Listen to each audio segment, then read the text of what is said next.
ਵਾਹਿਗੁਰੂ ਜੀ ਕਾ ਖਾਲਸਾ ਵਾਹਿਗੁਰੂ ਜੀ ਕੀ ਫਤਿਹ ਵੀਰ ਜੀ। ਪਰ ਪਰਮਾਤਮਾ ਜਿਹੜਾ ਹੈ ਨਾ ਮਾਲਕ ਦੇ ਦਰ ਤੇ ਜਿਹੜਾ ਹੈਗਾ ਜੀਵ ਹੈਗਾ, ਔਰਤ ਆਦਮੀ ਦਾ ਉੱਥੇ ਡਿਫਰੈਂਸ਼ੀਏਟ ਨਹੀਂ ਹੈਗਾ, ਦੋਨਾਂ ਨੂੰ ਇੱਕੋ ਜਿਹਾ ਟ੍ਰੀਟ ਕੀਤਾ ਹੈ। ਪਰ ਨਹੀਂ ਨੇਜਰ ਸਾਹਿਬ, ਮੈਂ ਉਹਦਾ ਟੌਪਿਕ ਹੈਗਾ ਨਾ ਉਹ ਚਲੋ ਇੱਕ ਮੈਂ ਮਹਿਸੂਸ ਕੀਤਾ ਹੈ, ਉਹ ਮੈਂ ਦੱਸਾਂਗਾ। ਉਹ ਬਾਅਦ ਦੇ ਵਿੱਚ ਜਜਮੈਂਟ ਮੇਰੀ ਕੋਈ ਨਹੀਂ ਹੈਗੀ।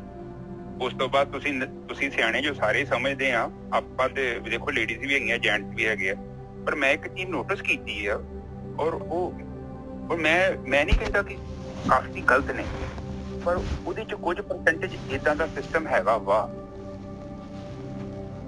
ਔਰ ਮੈਂ ਉਹ ਚੀਜ਼ ਫੀਲ ਕੀਤਾ ਹੈ ਕਿ ਹੁਣ ਰਜਾ ਸਾਹਿਬ ਕਾਫੀ ਡਿਫਰੈਂਟ ਲੋਕਾਂ ਦੇ ਨੇ, ਆਪਾਂ ਨੂੰ ਫੋਨ ਆਉਂਦੇ ਆ ਤੇ ਉਹਨਾਂ ਦੀ ਲਾਈਫ ਦੇ ਬਾਰੇ ਮੈਨੂੰ ਥੋੜੀ ਜਿਹੀ ਨੌਲੇਜ ਮਿਲਦੀ।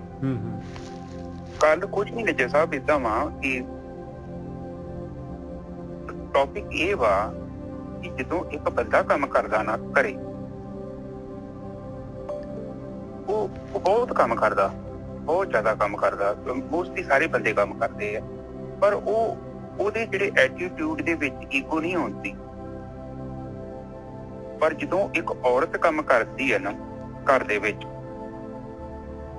ਤੇ ਜਾਂ ਹੋ ਸਕਦਾ ਕਿ ਨਿੱਜਰ ਸਾਹਿਬ ਉਹਦੀ ਬੇਸ ਜ਼ਿਆਦਾ ਹੋਵੇ। ਕੁਝ ਸਿਨੈਰੀਓ ਹੈਗੇ ਆ, ਤੁਸੀਂ ਵੀ ਵੱਡੀ ਉਮਰ ਦੇ ਮਾਲਕ ਜੋ, ਔਰ ਤੁਸੀਂ ਸਮਝਦੇ ਜੋ ਮੇਰੀ ਗੱਲ ਨੂੰ। ਉਹ ਕਹਿੰਦੇ ਕਿ ਔਰਤ ਦੀ ਜਦੋਂ ਬੇਸ ਥੋੜੀ ਜਿਹੀ ਬੰਦੇ ਤੋਂ ਜ਼ਿਆਦਾ ਹੋ ਜਾਂਦੀ ਆ ਤੇ ਉਹਦੇ ਚ ਐਟੀਟਿਊਡ ਆ ਜਾਂਦਾ। ਜ਼ਿਆਦਾ ਨਹੀਂ ਤੇ 60% ਔਰਤਾਂ ਇਸ ਪ੍ਰਭਾਵ ਦੇ ਥੱਲੇ ਆਉਂਦੀਆਂ ਨੇ। ਇਹ ਚੀਜ਼ ਨੂੰ ਆਪ ਨੋਟਿਸ ਕਰੋ। ਪਰ ਮੈਂ ਇਹ ਸੋਚ ਕੇ ਹੈਰਾਨ ਹੁੰਦਾ ਵਾ ਕਿ ਏਦਾਂ ਮਤਲਬ ਕਿਉਂ ਹੁੰਦਾ ਵਾ, ਇਹ ਮਤਲਬ ਏਦਾਂ ਮਤਲਬ ਕਿਉਂ, ਇਹਦੇ ਪਿੱਛੇ ਕੀ ਕਾਰਨ ਹੈ?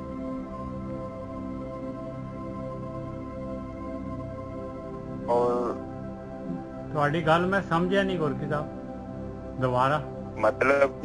ਦੁਬਾਰਾ ਮੇਰੀ ਗੱਲ ਫੇਰ ਵਿਚਾਰ ਕਰੋ। ਮੈਂ ਕੀ ਕਹਿੰਦੇ ਆ ਕਿ ਬੰਦਾ ਕੰਮ ਕਰਦਾ, ਸਾਰੀ ਜ਼ਿੰਦਗੀ ਕੰਮ ਕਰਦਾ, ਪਰ ਉਹ ਕਦੇ ਇਹ ਨਹੀਂ ਕਹਿੰਦਾ, ਉਹਦੇ ਚ ਹਉਮੈ ਨਹੀਂ ਹੁੰਦੀ ਕਿ ਮੈਂ ਇੰਨੇ ਕਮਾਉਂਦਾ ਜਾਂ ਮੈਂ ਆਹ ਕਰਦਾ ਜਾਂ ਮੈਂ ਉਹ ਕਰਦਾ, ਏਦਾਂ ਦੀ ਗੱਲ ਨਹੀਂ ਹੁੰਦੀ।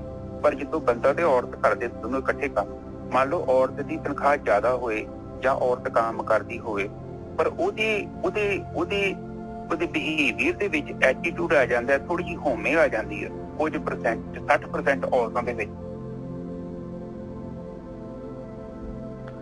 ਹਉਮੈ ਤਾਂ ਗੁਰਕੀ ਸਾਹਿਬ ਦੋਨਾਂ ਬੰਦੇ ਦੇ ਵਿੱਚ ਵੀ ਆਉਂਦੀ ਹੈ। ਬੰਦਾ ਵੀ ਕਹਿੰਦਾ ਹੈ ਕਿ ਮੈਂ ਕਮਾ ਰਿਹਾ ਹਾਂ, ਮੈਂ ਨਹੀਂ ਕਮਾਵਾਂ ਤੇ ਤੁਸੀਂ ਭੁੱਖੇ ਮਰ ਜਾਓਗੇ। ਬੰਦਾ ਵੀ ਤਾਂ ਜਿਹੜਾ ਹੈਗਾ ਰੋਪ ਤਾਂ ਪਾਉਂਦਾ ਹੀ ਹੈ।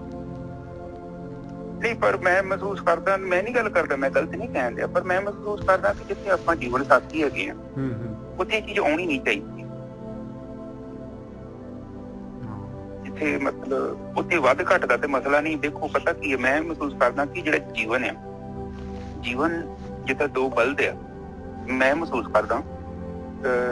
ਤੁਸੀਂ ਬਲਦਾਂ ਨਾਲ ਖੇਤੀ ਕੀਤੀ ਨਜਰ ਸਾਹਿਬ ਕਿਤੇ? ਹਾਂਜੀ ਬਿਲਕੁਲ ਕੀਤੀ ਹੈ, ਸੁਹਾਗਾ ਚਲਾਇਆ ਹੈ ਕਾਫੀ ਜਿਹੜਾ ਹੈਗਾ। ਹਾਂ, ਤੇ ਤੁਸੀਂ ਮਹਿਸੂਸ ਕਰੋ ਜਿਹੜਾ ਅੰਦਰ ਵਾਲਾ ਬਲਦ ਉਹਦਾ ਘੱਟ ਜ਼ੋਰ ਲੱਗਦਾ ਤੇ ਬਾਹਰ ਵਾਲੇ ਦਾ ਜ਼ਿਆਦਾ ਲੱਗਦਾ ਕਿ ਨਹੀਂ ਲੱਗਦਾ? ਬਿਲਕੁਲ ਲੱਗਦਾ, ਬਿਲਕੁਲ। ਕਿਉਂ ਮੋੜ ਕੱਟਣਾ ਪੈਂਦਾ ਹੈ, ਬਾਹਰ ਵਾਲੇ ਨੂੰ ਹੀ ਕੱਟਣਾ ਪੈਂਦਾ ਜ਼ਿਆਦਾਤਰ। ਜਿਹੜੇ ਹੈਗੇ ਆਪਾਂ ਜਿਹੜਾ ਬਾਹਰ ਵਾਲਾ ਹੁੰਦਾ ਉਹਦਾ ਹੀ ਜ਼ੋਰ ਜ਼ਿਆਦਾ ਲੱਗੂਗਾ। ਹੋਰ ਕੀ ਫਿਰ ਕਲਯੁਗ ਕਿੱਥੇ ਜਾਵੇ ਜੇ ਇਸ ਤਰ੍ਹਾਂ ਮਤਲਬ ਦੋਵੇਂ ਜੀ ਸਹਿਮਤੀ ਨਾਲ ਆਪਣੀ ਜ਼ਿੰਦਗੀ ਨਿਭਾ ਰਹੇ ਨਾ।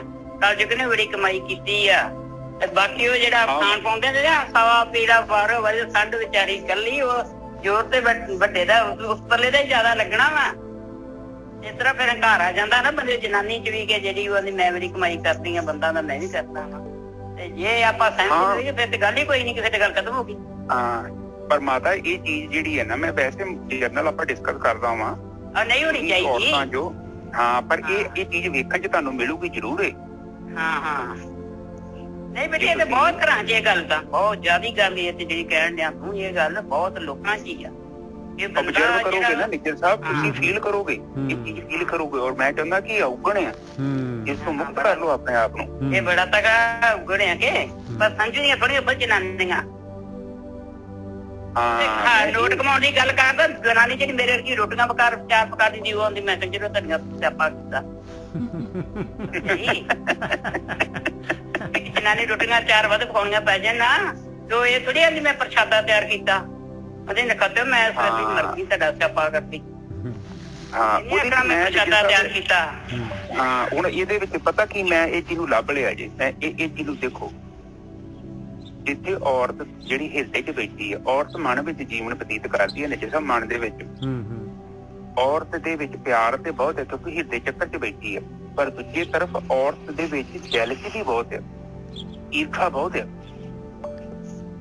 ਔਰ ਖਾਸ ਕਰਕੇ ਮੈਂ ਲੇਡੀਜ਼ ਲਈ ਇਹ ਮੈਸੇਜ ਕਨਵੇ ਕਰਨਾ ਚਾਹੁੰਦਾ, ਜੇਕਰ ਤੁਹਾਡੇ 'ਚ ਇਹ ਚੀਜ਼ ਪਣਕਦੀ ਹੈ ਤੇ ਤੁਸੀਂ ਉਹਨੂੰ ਦੇਖਣਾ ਜ਼ਰੂਰ ਹੈ। ਜਿੱਥੇ ਤੁਸੀਂ ਬਿਹੇਵ ਕਰਦੇ ਜੋ, ਗੱਲਾਂ ਬਾਤਾਂ ਕਰਦੇ ਜੋ, ਤੇ ਕੀ ਤੁਹਾਡੇ ਅੰਦਰੋਂ ਪ੍ਰਗਟ ਹੋਣੀ ਹੈ। ਜਿੱਥੋਂ ਤੁਸੀਂ ਇਹਨੂੰ ਵੇਖਣਾ ਸ਼ੁਰੂ ਕੀਤਾ ਤਾਂ ਤੁਸੀਂ ਇਹ ਤੋਂ ਮੁਕਤ ਹੋ ਜਾਓਗੇ। ਇੰਨੀ ਗੱਲ ਕਹਿਣਾ ਚਾਹੁੰਦਾ ਸੀ ਅੱਜ ਦੇ ਵਿਚਾਰ ਦੇ ਵਿੱਚ। ਹਾਂਜੀ ਨਿੱਜਾ ਸਾਹਿਬ, ਅੱਜ ਦੀ ਕਥਾ ਸ਼ੁਰੂ ਕਰੀਏ। ਹਾਂਜੀ ਬਿਲਕੁਲ। ਇਹ ਨਾ ਐਕਚੁਅਲੀ ਕੀ ਹੁੰਦਾ ਕਿ ਭਾਵਨਾ ਜਿਹੜੀ ਔਰਤ ਦੇ ਵਿੱਚ ਜ਼ਿਆਦਾ ਹੁੰਦੀ ਹੈ, ਔਰ ਭਾਵਨਾ ਵਾਲਾ ਜਿਹੜਾ ਹੈਗਾ ਨਾ, ਜੇ ਭਾਵਨਾ ਵਾਲਾ ਜਿਹੜਾ ਹੈਗਾ ਉਹ ਬਹੁਤ ਤੇਜ਼ ਗਤੀ ਕਰ ਸਕਦਾ ਹੈ, ਬਹੁਤ ਜਿਹੜਾ ਹੈਗਾ ਸਪੀਡ ਦੇ ਨਾਲ ਚੱਲਦਾ ਹੈ। ਤੇ ਜਿਹੜਾ ਬੁੱਧੀ ਵਾਲਾ ਹੈਗਾ ਉਹਨੇ ਜਿਹੜਾ ਹੈਗਾ ਵਿੱਚ ਜਿਹੜੇ ਹੈਗੇ ਬੁੱਧੀ ਨੇ ਆ ਕੇ ਰੋੜੇ ਅਟਕਾਉਣੇ ਆ। ਉਹਦੇ ਪ੍ਰੋਬਲਮ ਇੱਥੇ ਆ। ਹਾਂ, ਜਦ ਤੱਕ ਵਿਵੇਕ ਬੁੱਧੀ ਨਹੀਂ ਆਊਗੀ ਤਦ ਤੱਕ ਉਹ ਜਿਹੜੀ ਹੈ ਨਾ, ਉਹਨੂੰ ਉਹਦੀ ਸੁਰਤੀ ਨੂੰ ਉਹਨੇ ਫੜ ਲੈਣਾ। ਔਗਣਾ ਵਾਲੀ ਜਿਹੜੀ ਹੁੰਦੀ ਨਾ ਬੁੱਧੀ, ਕਾਮ, ਕ੍ਰੋਧ, ਲੋਭ, ਮੋਹ, ਅਹੰਕਾਰ, ਉਹਨਾਂ ਨੇ ਕੀ ਕਰਨਾ, ਉਹਨੂੰ ਕੈਪਚਰ ਕਰਨਾ। ਕਿਉਂਕਿ ਵਿਵੇਕ ਨਹੀਂ ਹੈਗਾ। ਔਰਤ, ਮੈਂ ਨਹੀਂ ਕਹਿੰਦਾ ਕਿ ਇੰਟੈਲੈਕਚੁਅਲ ਦੀ ਕਮੀ ਹੈ ਜਾਂ ਬੁੱਧੀ ਦੀ ਕਮੀ ਹੈ, ਪਰ ਇਹਨਾਂ ਨੂੰ ਇਹ ਦੂਜੀਆਂ ਚੀਜ਼ਾਂ ਜਿਹੜੇ ਉਹ ਬੜੀ ਛੇਤੀ ਚਿੰਬੜਦੇ ਕਿਉਂਕਿ ਵਿਵੇਕ ਦੀ ਕਮੀ ਹੁੰਦੀ ਹੈ। ਔਰ ਬੰਦਾ ਜਿਹੜਾ ਹੁੰਦਾ ਨਾ, ਦੇਖੋ ਇੱਥੇ ਬੰਦਾ ਜਿਹੜਾ ਹੁੰਦਾ ਵਾ ਉਹਦੇ ਵਿੱਚ ਜ਼ਿਆਦਾ ਜਿਹੜਾ ਉਹ ਤਰਕ 'ਚ ਚੱਲਦਾ। ਔਰਤ ਜਿਹੜੀ ਜ਼ਿਆਦਾ ਚੱਲਦੀ ਸਮਰਪਣ 'ਚ ਚੱਲਦੀ। ਵੈਸੇ ਔਰਤ ਤੇ ਕੰਧ ਤੇ ਖਲੋਤੀ ਹੈ। ਮਾੜਾ ਜਿਹਾ ਗਿਆਨ ਮਿਲਿਆ ਨਾਲ ਹੀ ਚੜ ਗਈ, ਉਹਨੇ ਬ੍ਰਹਮ ਗਿਆਨੀ ਹੋ ਜਾਣਾ। ਮੁਸ਼ਕਲ ਨਹੀਂ ਉਹਦੇ ਲਈ। ਪਰ ਦੂਜੀ ਤਰਫ ਇੱਕ ਔਗਣ ਵੀ ਹੈਗਾ ਵਾ, ਇਹ ਗਲਤ ਸਾਈਡ ਤੇ ਵੀ ਜਾ ਸਕਦੀ ਹੈ। ਬਿਲਕੁਲ ਸਹੀ ਗੱਲ ਹੈ। ਇਸ ਨੂੰ ਡਿਪਲੋਮੈਟਿਕ ਨਾਲ ਲੋਕ ਇਹਦਾ ਸ਼ੋਸ਼ਣ ਬੜੀ ਆਸਾਨੀ ਨਾਲ ਕਰ ਸਕਦੇ ਨੇ, ਇਹਦੀ ਭਾਵਨਾ ਦੇ ਨਾਲ ਖੇਲ ਵੀ ਸਕਦੇ ਨੇ, ਇਹਨੂੰ ਮਿਸ ਯੂਜ਼ ਕਰ ਸਕਦੇ ਨੇ। ਮੈਂ ਕਹਿਣ ਤੋਂ ਭਾਵ ਇਹ ਠੀਕ ਹੈ ਜੀ ਜੱਸਾ? ਬਿਲਕੁਲ ਠੀਕ ਹੈ ਜੀ।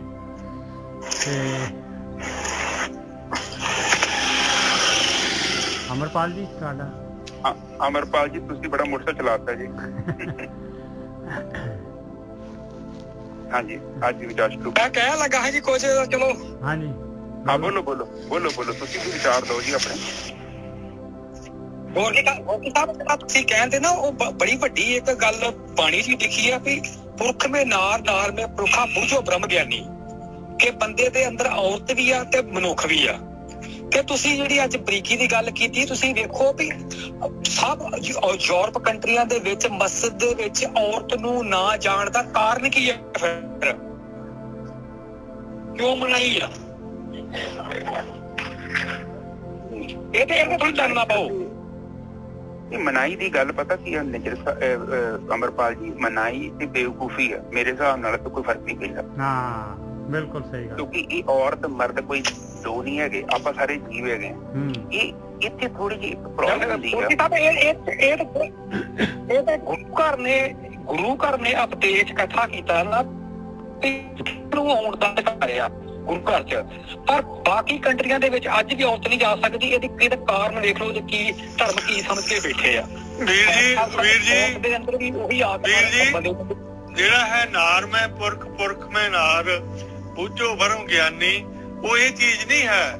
ਉਹ ਪੁਰਖ ਪਰਮਾਤਮਾ ਔਰ ਨਾਰ ਸਾਡੀ ਆਤਮਾ, ਮਨ ਆਤਮਾ। ਬਿਲਕੁਲ ਠੀਕ ਹੈ ਜੀ। ਹਾਂ, ਉਹ ਦੂਸਰਾ ਜਿਹੜਾ ਫਿਜ਼ੀਕਲ ਦੀ ਗੱਲ ਨਹੀਂ ਹੈਗੀ। ਗੱਲ ਕਰ ਸਕਦੇ ਇਹੀ ਹੈ ਜੋ ਤੁਸੀਂ ਕਿਹਾ ਵਾ, ਇਹੋ ਹੀ ਆ। ਹਾਂ ਕੋਈ ਨਹੀਂ, ਆਪਾਂ ਇਹਨੂੰ ਡਿਸਕਸ ਕਰਾਂਗੇ ਅਮਰਪਾਲ ਜੀ ਲੇਟਰ ਔਨ। ਇਸ ਟੌਪਿਕ ਤੇ ਮੈਂ ਹੋਰ ਜਾਵਾਂਗਾ ਤੇ ਆਪਾਂ ਨਿਜਰ ਸਾਹਿਬ ਨਾਲ ਵੀ ਵਿਚਾਰ ਕਰ ਲਾਂਗੇ ਕਿਸੇ ਦਿਨ। ਪਰ ਵੈਸੇ ਵੀਰ ਜੀ, ਜਿਹੜੀ ਔਰਤ ਨੂੰ ਜਿਸ ਦਿਨ ਅਸੀਂ ਉਹਦਾ ਪ੍ਰੋਪਰ ਸਥਾਨ ਦੇ ਦੇਵਾਂਗੇ ਨਾ ਸਾਡਾ ਸਮਾਜ, ਤਾਂ ਇਹ ਸਾਰਾ ਸਮਾਜ ਬਿਲਕੁਲ ਮਤਲਬ ਜਿਵੇਂ ਕਹਿੰਦੇ ਸਵਰਗ ਵਾਲਾ ਸਿਚੁਏਸ਼ਨ ਹੋ ਜਾਣੀ ਹੈ। ਅਸੀਂ ਔਰਤ ਨੂੰ ਉਹਦਾ ਸਥਾਨ ਦੇ ਹੀ ਨਹੀਂ ਸਕੇ ਅਜੇ ਤੱਕ। ਪ੍ਰੋਬਲਮ ਤਾਂ ਇੱਥੇ ਹੀ ਖੜੀ ਹੈ। ਨਹੀਂ, ਸਥਾਨ ਦੀ ਨਹੀਂ ਕੋਈ ਗੱਲ ਹੈਗੀ। ਮੈਂ ਪਤਾ ਕੀ ਕਹਿਣਾ ਚਾਹੁੰਦਾ, ਦੇਖੋ ਸਥਾਨ ਜਿਹੜਾ ਹੁੰਦਾ ਨਾ, ਉਹ ਤੁਹਾਨੂੰ ਪ੍ਰੂਵ ਕਰਕੇ ਲੈਣਾ ਪੈਂਦਾ। ਤੁਸੀਂ ਆਪਣੀ ਪਾਤਰਤਾ ਨੂੰ ਸਾਬਤ ਕਰ ਦੋਗੇ ਤੇ ਤੁਹਾਨੂੰ ਉਹ ਚੀਜ਼ ਮਿਲ ਜਾਏਗੀ। ਕੋਈ ਰੋਕ ਨਹੀਂ ਸਕਦਾ। ਲੌਂਗ ਟਰਮ ਲਈ ਤੁਹਾਨੂੰ ਕੋਈ ਰੋਕ ਨਹੀਂ ਸਕਦਾ। ਦੇਖੋ ਜਿੱਥੇ ਭਾਵਨਾ ਹੈਗੀ, ਭਾਵਨਾ ਵੀ ਜ਼ਰੂਰੀ ਹੈ, ਪਰ ਜਿੱਥੇ ਬੁੱਧੀ ਦੀ ਲੋੜ ਹੈ ਉੱਥੇ ਬੁੱਧੀ ਤੇ ਵੀ ਫੈਸਲਾ ਲੈਣਾ ਜ਼ਰੂਰੀ। ਜਦੋਂ ਆਪਾਂ ਇਕੱਲੇ ਹਿਰਦੇ ਨੂੰ ਫੜ ਲੈਂਦੇ ਹਾਂ ਜਾਂ ਇਕੱਲੀ ਬੁੱਧੀ ਨੂੰ ਫੜ ਲੈਂਦੇ ਹਾਂ, ਉੱਥੇ ਗੜਬੜ ਹੋ ਜਾਊ। ਵੈਸੇ ਵੀ ਜੇ ਦੇਖਿਆ ਜਾਵੇ ਨਾ, ਦੇਖੋ ਇੱਕ ਚੀਜ਼ ਨੂੰ ਆਪ ਅੰਡਰਸਟੈਂਡ ਕਰੋ, ਆਪਾਂ ਕਿਸੇ ਦੇ ਖਿਲਾਫ ਨਹੀਂ ਹੈਗੇ।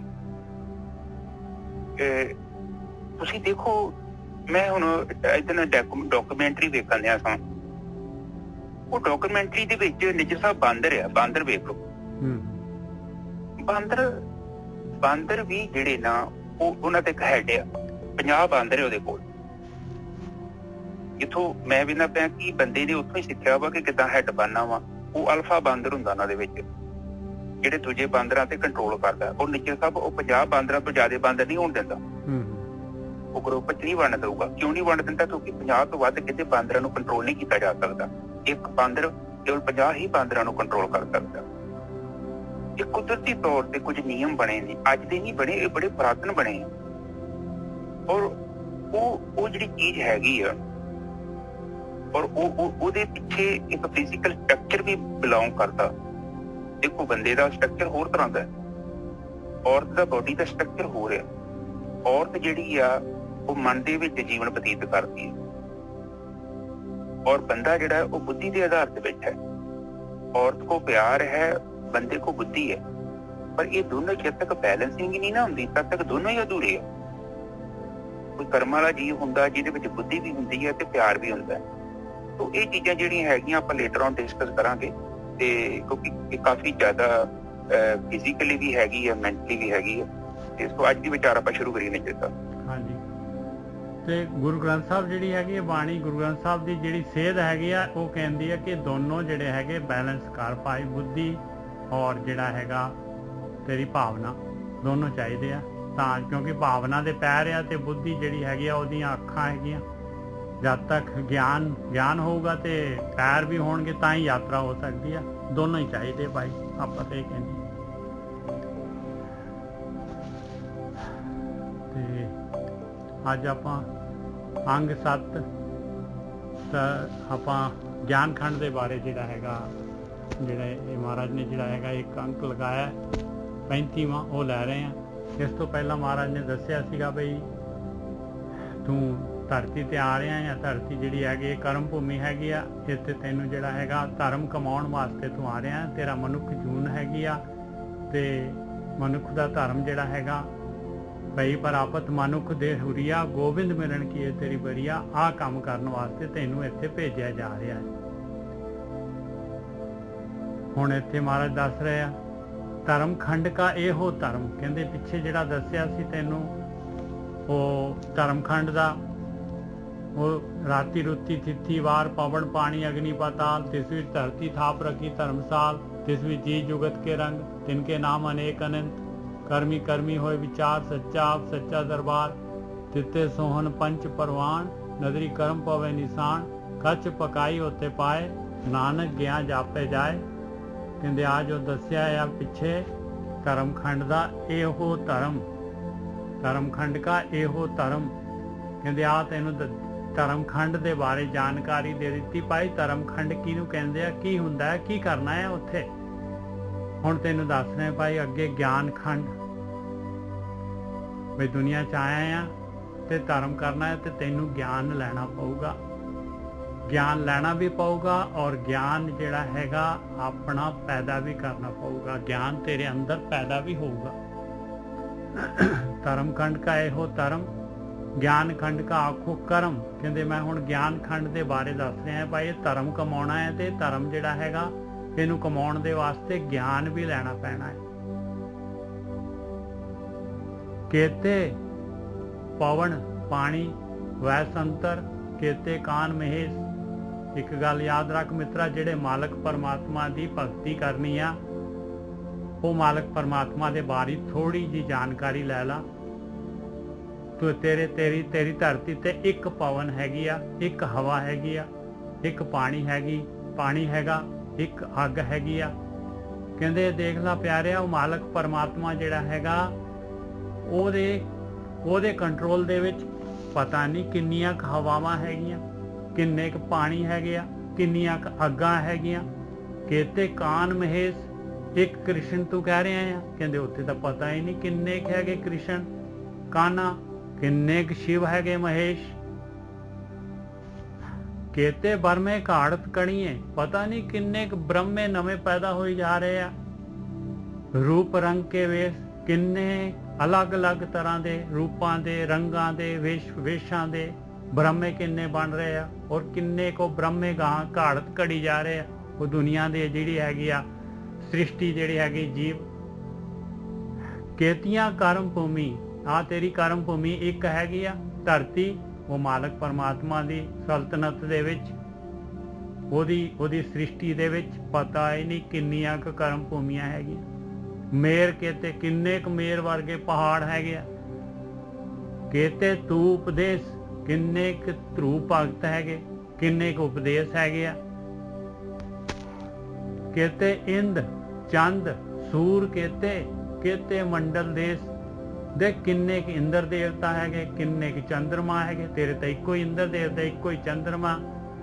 सूर सूरज पता नहीं किन्ने क हैगे। केते मंडल देश, किन्ने क सौर मंडल हैगे, मंडल देश आ किन्ने क हैगे आ उस मालक परमात्मा दे जिहड़े हैगे उस दी सृष्टि दे विच। केते सिद्ध बुद्ध नाथ, केते देवी वेश, किन्ने क सिद्ध लोकी हैगे, किन्ने क बुद्ध हैगे आ गौतम बुद्ध वर्गे। नाथ किन्ने के आ, गोरखनाथ मचंद्र नाथ, किन्ने क नाथ आ उहदे मालक परमात्मा दे सृष्टि दे विच।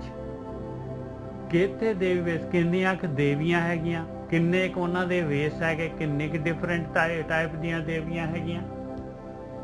केते देव, किन्ने क देवते हैगे आ। दानव, किन्ने क राक्षस हैगे आ। मुन केते, किन्ने क मौनी मुनि लोग हैगे आ। केते रतन समुंद, किन्ने की समुंदर हैगे आ, किन्ने क रतन हैगे उन्हां दे विच। केतियां खाणी, ਇੱਥੇ ਤੇਰੀ ਧਰਤੀ ਦੇ ਉੱਤੇ 4 ਖਾਣੀਆਂ ਹੈਗੀਆਂ, ਅੰਡਜ, ਜੇਰਜ, ਸੇਤਜ, ਉਤਪੁਜ। ਆਂਡਿਆਂ ਤੋਂ, ਜੇਰ ਤੋਂ ਤੇ ਹੁੱਸੜ ਪਸੀਨੇ ਤੋਂ ਤੇ ਉਤਪੁਜ ਵੈਜੀਟੇਸ਼ਨ, ਇਹ ਜਿਹੜੀ ਬਨਸਪਤੀ ਇੱਥੋਂ ਪੈਦਾ ਹੁੰਦੀਆਂ। ਇਹ ਪੈਦਾ ਕਰਨ ਦੀ 4 ਤਰੀਕੇ ਹੈਗੇ, 4 ਖਾਣੀਆਂ ਹੈਗੀਆਂ। ਕਹਿੰਦੇ ਮਾਲਕ ਪਰਮਾਤਮਾ ਦੇ ਸ੍ਰਿਸ਼ਟੀ ਦੇ ਵਿੱਚ ਪਤਾ ਨਹੀਂ ਇਹੋ ਜਿਹੀਆਂ ਕਿੰਨੀਆਂ ਕੁ ਖਾਣੀਆਂ ਹੈਗੀਆਂ। केतियां खाणी, केतियां बाणी, किन्नियां क बोलियां हैगियां, अनगिनत बोलियां हैगियां। केते पात नरिंद, किन्ने क पातशाह हैगे, किन्ने क नरिंदर हैगे, पातशाह दे पातशाह। केतियां सुरती, किन्नियां क सुरतियां हैगियां। सेवक केते, किन्ने क सेवक हैगे आ। नानक अंत नांत, कहंदे ओदा कोई अंत नहीं है भाई उस मालक परमात्मा दा। वो मालक परमात्मा दा, ओदी रचना दा, ओदी सृष्टि दा कोई अंत नहीं हैगा। हाँ जी वीर जी, धर्म खंड का एहो धर्म, ज्ञान खंड का आखो करम। कहते धर्म खंड का धर्म पिछे दसता सी, ज्ञान खंड का तेनू दस रहा है, मैं आख रहा हुण अन सुन ला। जेड़ा मालक परमात्मा जी की भगती करनी है, ओदा ज्ञान लै ला, ओदी सृष्टि का। केते पवन पानी वैसंतर, केते कान महेश, केते बर में काड़त कड़िए बहुत रूप रंग के वेश। हाँ जी वीर, हाँ जी ठीक है निज्जर साहब। धर्म खंड का ਇਹੋ ਧਰਮ, ਇਹਦਾ ਮਤਲਬ ਕੀ? ਇਹ ਪਿੱਛੇ ਜਿਹੜਾ ਦੱਸਿਆ ਸੀਗਾ, ਉਹ ਜਿਹੜਾ ਪਿਛਲੇ ਕੱਲ ਕੀਤਾ ਆਪਾਂ ਨੇ ਧਰਮ ਖੰਡ, ਕਹਿੰਦੇ ਉਹਦੇ ਬਾਰੇ ਕਹਿੰਦੇ ਉਹ ਦੱਸਤਾ ਤੈਨੂੰ। ਇਹੀ ਧਰਮ ਖੰਡ ਦਾ ਇਹ ਧਰਮ ਹੈ। ਤੂੰ ਇੱਥੇ ਧਰਮ ਕਮਾਉਣ ਆਇਆ ਸ੍ਰਿਸ਼ਟੀ ਦੇ ਵਿੱਚ। ਇੱਥੇ ਹਵਾ ਵੀ ਮਿਲੂਗੀ, ਪਾਣੀ ਵੀ ਮਿਲੂਗਾ, ਇੱਥੇ ਰੁੱਤਾਂ ਵੀ ਹੋਣਗੀਆਂ, ਇੱਥੇ ਦਿਨ ਵੀ ਹੋਣਗੇ, सारा कुछ दसिया। बिल्कुल ठीक है जी। धर्म खंड का एहो धर्म, ज्ञान खंड का आखो करम। कहंदे हुण मैं ज्ञान खंड दा भी ओदी ज्ञान खंड च की हैगा, कहंदे ओ मैं आखण लगा ओनू सुन ला हुण पाए। हाँ, जेड़ा कल दी आपने विचार वेख ली ना, बाणी विच दस्सिया है कि धरतियां बन जांदियां, फिर वनस्पति बन जांदी, फिर जीव आ जांदा है। और जीव भी एक किस्म दा नहीं, पता नहीं किन्नी किस्म दा जीव। और जीव जिहड़ा है वो अपने शरीर नूं बदलदा है, कीड़े मकोड़े पता नहीं किन्नी किस्म दे। और फिर वो प्रकृति दे बारे पहला गुरु जी सानू समझा रहे सन कि हुण जिहड़ा है वो अज उन्होंने टॉपिक चेंज करता है, हुण वो ज्ञान खंड की गल करदे। हाँ, टॉपिक नहीं गोरखा, उन्होंने स्टैप अप कीता। हाँ जी, हाँ जी, उन्होंने स्टैप अप कीता भी तैनू धर्म खंड वास्ते धरती ते तैनू जीव नूं भेजिया जा रहा है। कहंदे हुण जिहड़ा हैगा तू करना की हैगा, धर्म कमाउणा है। धर्म जिहड़ा हैगा, धर्म तेरा धर्म है परमेश्वर नूं मिलना। ਤੇ ਹੁਣ ਪਰਮੇਸ਼ਰ ਨੂੰ ਮਿਲਣਾ ਹੈ ਤੇ ਪਰਮੇਸ਼ਰ ਕਿਹੜਾ ਦੇਖਿਆ ਹੈ ਆਪਾਂ ਨੇ, ਕਿਹੋ ਜਿਹਾ ਪਰਮੇਸ਼ਰ ਹੈਗਾ। ਕਹਿੰਦੇ ਭਾਈ ਆਹ ਦੇਖ ਆਹ ਚੀਜ਼ਾਂ ਨੂੰ ਕੰਟਰੋਲ ਕਰਨ ਵਾਲਾ ਹੈ ਉਹ ਪਰਮੇਸ਼ਰ। ਹਾਂਜੀ ਵੀਰ ਹਾਂ ਠੀਕ ਹੈ। ਹੁਣ ਗਿਆਨ ਖੰਡ ਦਾ ਮਤਲਬ ਹੁੰਦਾ ਗਿਆਨ। ਹਾਂ ਗਿਆਨ ਦੇਖੋ, ਗਿਆਨ ਤੋਂ ਬਿਨਾਂ ਕੋਈ ਵੀ ਚੀਜ਼ ਪੂਰੀ ਨਹੀਂ। ਕਾਫੀ ਮੇਨ ਆ ਗਿਆਨ। ਇੱਕ ਹੁੰਦੀ ਆ ਜਾਣਕਾਰੀਆਂ। ਜਾਣਕਾਰੀਆਂ ਜਿਹੜੀਆਂ ਹੁੰਦੀਆਂ ਨੇ ਉਹ ਹੁੰਦੀਆਂ ਕਿਤਾਬਾਂ ਚੋਂ ਮਿਲਦੀਆਂ ਆਪਾਂ ਨੂੰ, ਤੇ ਗਿਆਨ ਹੁੰਦਾ ਖੁਦ ਦੁਆਰਾ। ਜਿੱਦਾਂ ਪਾਣੀ ਪੀ ਲਿਆ, ਪਿਆਸ ਬੁੱਝ ਗਈ, ਉਹ ਤੁਹਾਨੂੰ ਦਾ ਗਿਆਨ ਹੋ ਗਿਆ ਕਿ ਪਾਣੀ ਦਾ ਕੀ ਕੰਮ। ਦੁੱਧ ਪੀ ਲਿਆ, ਦੁੱਧ ਦੇ ਸਵਾਦ ਦਾ ਪਤਾ ਲੱਗ ਗਿਆ, ਕਿਉਂਕਿ ਦੁੱਧ ਦਾ ਸਵਾਦ ਕਿਤਾਬਾਂ 'ਚ ਨਹੀਂ ਦੱਸਿਆ ਜਾ ਸਕਦਾ। ਸਮੁੰਦਰ ਵੇਖਣਾ ਵਾ, ਸਮੁੰਦਰ ਕਿੱਦਾਂ ਦਾ, ਤੁਸੀਂ ਅੱਖਾਂ ਨਾਲ ਵੇਖ ਲਿਆ, ਉਹ ਤੁਹਾਨੂੰ ਗਿਆਨ ਹੋ ਗਿਆ, ਤੁਹਾਨੂੰ ਪਤਾ ਲੱਗ ਗਿਆ ਕਿ ਸਮੁੰਦਰ ਕਿੱਦਾਂ ਦਾ। ਖੁਦ ਦਾ ਅਨੁਭਵ, ਖੁਦ ਦੇ ਦੁਆਰਾ ਕੀਤਾ, ਉਹਨੂੰ ਗਿਆਨ ਕਹਿੰਦੇ। ਤੇ ਹੁਣ ਇਹ ਗਿਆਨ ਜਿਹੜਾ ਹੁੰਦਾ ਵਾ ਉਹ ਗਿਆਨ ਦਾ ਸੋਰਸ ਹੁੰਦਾ ਅਸੀਂ ਖੁਦ, ਦੂਜਾ ਬੰਦਾ ਨਹੀਂ ਹੁੰਦਾ। ਗਿਆਨ ਹਮੇਸ਼ਾ ਸਾਡਾ ਆਪਣਾ ਹੁੰਦਾ, ਕਿਉਂਕਿ ਗਿਆਨ ਜਿਹੜਾ ਹੁੰਦਾ ਹੈ ਉਹ ਇੱਕ ਬੰਦਾ ਦੂਜੇ ਬੰਦੇ ਨੂੰ ਜਿਹੜਾ ਉਹ ਗਿਆਨ ਦੇਣਾ ਇੱਕ ਅਲੱਗ ਚੀਜ਼ ਹੈ। ਜਿਹੜਾ ਖੁਦ ਵੱਲੋਂ ਕਿਸੇ ਚੀਜ਼ ਨੂੰ ਅਸੀਂ ਜਾਣਦੇ ਹਾਂ ਨਾ, ਉਹ ਗਿਆਨ ਸਾਡਾ ਆਪਣਾ ਹੁੰਦਾ ਹੈ। ਔਰ ਕੋਈ ਵੀ ਚੀਜ਼ ਜਦ ਤੱਕ ਅਸੀਂ ਖੁਦ ਨਹੀਂ ਨਾ ਜਾਣਦੇ, ਉਹਨਾਂ ਚਿਰ ਤੱਕ ਸਾਨੂੰ ਉਹਦੇ ਬਾਰੇ ਪਤਾ ਨਹੀਂ ਲੱਗਦਾ।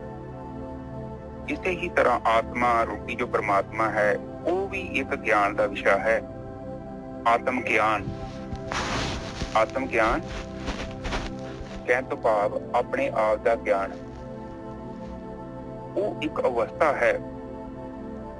ਔਰ ਕੱਲ ਵੀ ਆਪ ਜੀ ਨਾਲ ਵਿਚਾਰ ਕੀਤੀ ਸੀ, ਪੰਜੇ ਗਿਆਨ ਇੰਦਰੀਆਂ, ਪੰਜੇ ਕਰਮ ਇੰਦਰੀਆਂ, ਫਿਰ ਉਸ ਤੋਂ ਅੱਗੇ ਮਨ ਬੁੱਧੀ ਚਿੱਤ ਅਹੰਕਾਰ, ਫਿਰ ਉਸ ਤੋਂ ਅੱਗੇ ਇਹ ਜਿਹੜੇ ਪੰਜ ਵਿਸ਼ੇ ਹੈਗੇ ਨੇ ਜਿਹੜੇ ਮਨ ਦੇ ਅੰਦਰ ਨੇ, ਚਿੱਤ ਦੇ ਅੰਦਰ ਰਹਿੰਦੇ ਨੇ, ਪ੍ਰਕਿਰਤੀ ਦਾ ਹਿੱਸਾ ਹੈ। ਉਸ ਤੋਂ ਬਾਅਦ ਰਾਗ ਤੇ ਦਵੈਸ਼, ਉਸ ਤੋਂ ਬਾਅਦ ਪ੍ਰਕਿਰਤੀ, ਤੇ ਪ੍ਰਕਿਰਤੀ ਤੋਂ ਬਾਅਦ ਪੁਰਸ਼ ਪਰਮਾਤਮਾ। ਸੋ ਆਪਾਂ ਡਾਇਰੈਕਟ ਪਰਮਾਤਮਾ ਨਹੀਂ ਹੈਗੇ। ਆਪ ਜੀ ਨੂੰ ਅੰਡਰਸਟੈਂਡ ਕਰਨਾ ਪਊਗਾ, ਅਸੀਂ ਪਰਮਾਤਮਾ ਨਹੀਂ ਹੈਗੇ, ਆਪਾਂ ਜੀਵ ਹਾਂ। ਸਾਡੀ ਜਿਹੜੀ ਰਚਨਾ ਹੋਈ ਆ ਉਹ ਪ੍ਰਕਿਰਤੀ ਚ ਹੋਈ ਆ। ਪਰ ਇੱਕ ਵਿਧੀ ਹੈਗੀ ਆ ਜਿਹੜੀ ਸਾਡੇ ਬਜ਼ੁਰਗਾਂ ਨੇ, ਸਾਡੇ ਪੂਰਵਜਾਂ ਨੇ ਖੋਜ ਲਈ। ਇਸ ਸਿਸਟਮ ਨੂੰ ਸਟਾਪ ਕਰ ਸਕਦੇ ਹਾਂ ਆਪਾਂ, ਔਰ ਇਸ ਸਿਸਟਮ ਨੂੰ ਹਰ ਇੱਕ ਜੀਵ ਖੁਦ ਹੀ ਸਟਾਪ ਕਰ ਸਕਦਾ ਹੈ, ਔਰ ਉਹਨੂੰ ਮਨੁੱਖਾ ਜੂ ਨਹੀਂ ਮਿਲਦੀ। ਇਹਨੂੰ ਕਹਿੰਦੇ ਬ੍ਰਹਮ ਵਿਦਿਆ। ਬ੍ਰਹਮ ਵਿਦਿਆ ਤੋਂ ਭਾਵ ਬ੍ਰਹਮ ਦਾ ਗਿਆਨ ਪ੍ਰਾਪਤ ਕਰ ਲੈਣਾ। ਇੱਕ ਤੇ ਬ੍ਰਹਮ ਦਾ ਗਿਆਨ ਪ੍ਰਾਪਤ ਕਰ ਲੈਣਾ, ਇੱਕ ਬ੍ਰਹਮ ਵਿਦਿਆ ਆਪਣੇ ਆਪ ਦਾ ਗਿਆਨ ਪ੍ਰਾਪਤ ਕਰ ਲੈਣਾ, ਆਤਮ ਗਿਆਨ, ਜਿਹਦੇ ਵਿੱਚ ਜੀਵ ਕੀ ਕਰਦਾ ਹੈ, ਇਹ ਪੰਜੇ ਤੱਤਾਂ ਨੂੰ ਅਲੱਗ ਕਰ ਦਿੰਦਾ ਹੈ। ਆਕਾਸ਼ ਤੱਤ ਨੂੰ, ਹਵਾ ਤੱਤ ਨੂੰ, ਪਾਣੀ ਨੂੰ, ਧਰਤੀ ਨੂੰ, ਅਗਨ ਨੂੰ, ਔਰ ਉਹ ਆਪਣੇ ਆਪ ਨੂੰ ਉਸ ਅਵਸਥਾ 'ਚ ਲੈ ਜਾਂਦਾ ਹੈ ਜਿੱਥੇ ਚਿੱਤ ਰਹਿ ਜਾਂਦਾ ਹੈ। ਚਿੱਤ ਤੋਂ ਭਾਵ ਚਿੱਤਰਗੁਪਤ। ਚਿੱਤਰਗੁਪਤ ਨਹੀਂ ਕਹਿੰਦੇ ਤੁਹਾਡਾ ਕੋਈ, ਆਪਾਂ ਨਹੀਂ ਕਹਿ ਦਿੰਦੇ ਵੀ ਤੇਰੇ ਲੇਖੇ ਚੁੱਕੇ ਹਿਸਾਬ ਕਰਨ ਵਾਲਾ ਤੇਰੇ ਕੋਲ ਚਿੱਤਰਗੁਪਤ ਹੈਗਾ, ਤੇਰੇ ਮੋਢੇ ਤੇ ਬੈਠਾ, ਮੋਢੇ ਤੇ ਨਹੀਂ ਬੈਠਾ, ਤੁਹਾਡਾ ਚਿੱਤ ਹੀ ਚਿੱਤਰਗੁਪਤ ਹੈ। ਤੁਹਾਡੀ ਹਰ ਇੱਕ ਕਿਰਿਆ ਨੂੰ ਲਿਖ ਰਿਹਾ, ਤੁਹਾਡੇ ਅੰਦਰ ਕਿੱਦਾਂ ਦੇ ਵਿਚਾਰ ਚੱਲਦੇ ਨੇ ਉਹ ਵੀ ਚਿੱਤਰਗੁਪਤ 'ਚ ਲਿਖੇ ਹੋਏ ਨੇ। ਬੇਸ਼ੱਕ ਸਾਡੇ ਵਿਚਾਰ ਕੋਈ ਨਹੀਂ ਪੜ੍ਹਦਾ, ਪਰ ਸਾਡੇ ਚਿੱਤ ਦੇ ਵਿੱਚ ਉਹਦੇ ਸੰਸਕਾਰ ਬਣਦੇ ਆ। ਜੇ ਮਨ 'ਚ ਵੀ ਮੈਂ ਕਿਸੇ ਨੂੰ ਗਾਲਾਂ ਕੱਢਦਾ ਪਿਆ ਤਾਂ ਉਹ ਵੀ ਇੱਕ ਔਗਣ ਜੀ। ਬੇਸ਼ੱਕ ਹੱਥਾਂ ਨਾਲ ਨਹੀਂ ਮੈਂ ਕਰ ਰਿਹਾ, ਪਰ ਮਨ ਦੇ ਲੈਵਲ ਤੇ ਕਰ ਰਿਹਾ। ਇਹ ਚੀਜ਼ਾਂ ਬੜੀਆਂ ਸੂਖਮ ਨੇ, ਕਿਉਂਕਿ ਬ੍ਰਹਮ ਵਿਦਿਆ ਹੈ, ਬੜੀ ਸੂਖਮ ਹੈ, ਸਧਾਰਨ ਬੁੱਧੀ ਦਾ ਵਿਸ਼ਾ ਨਹੀਂ ਹੈਗਾ।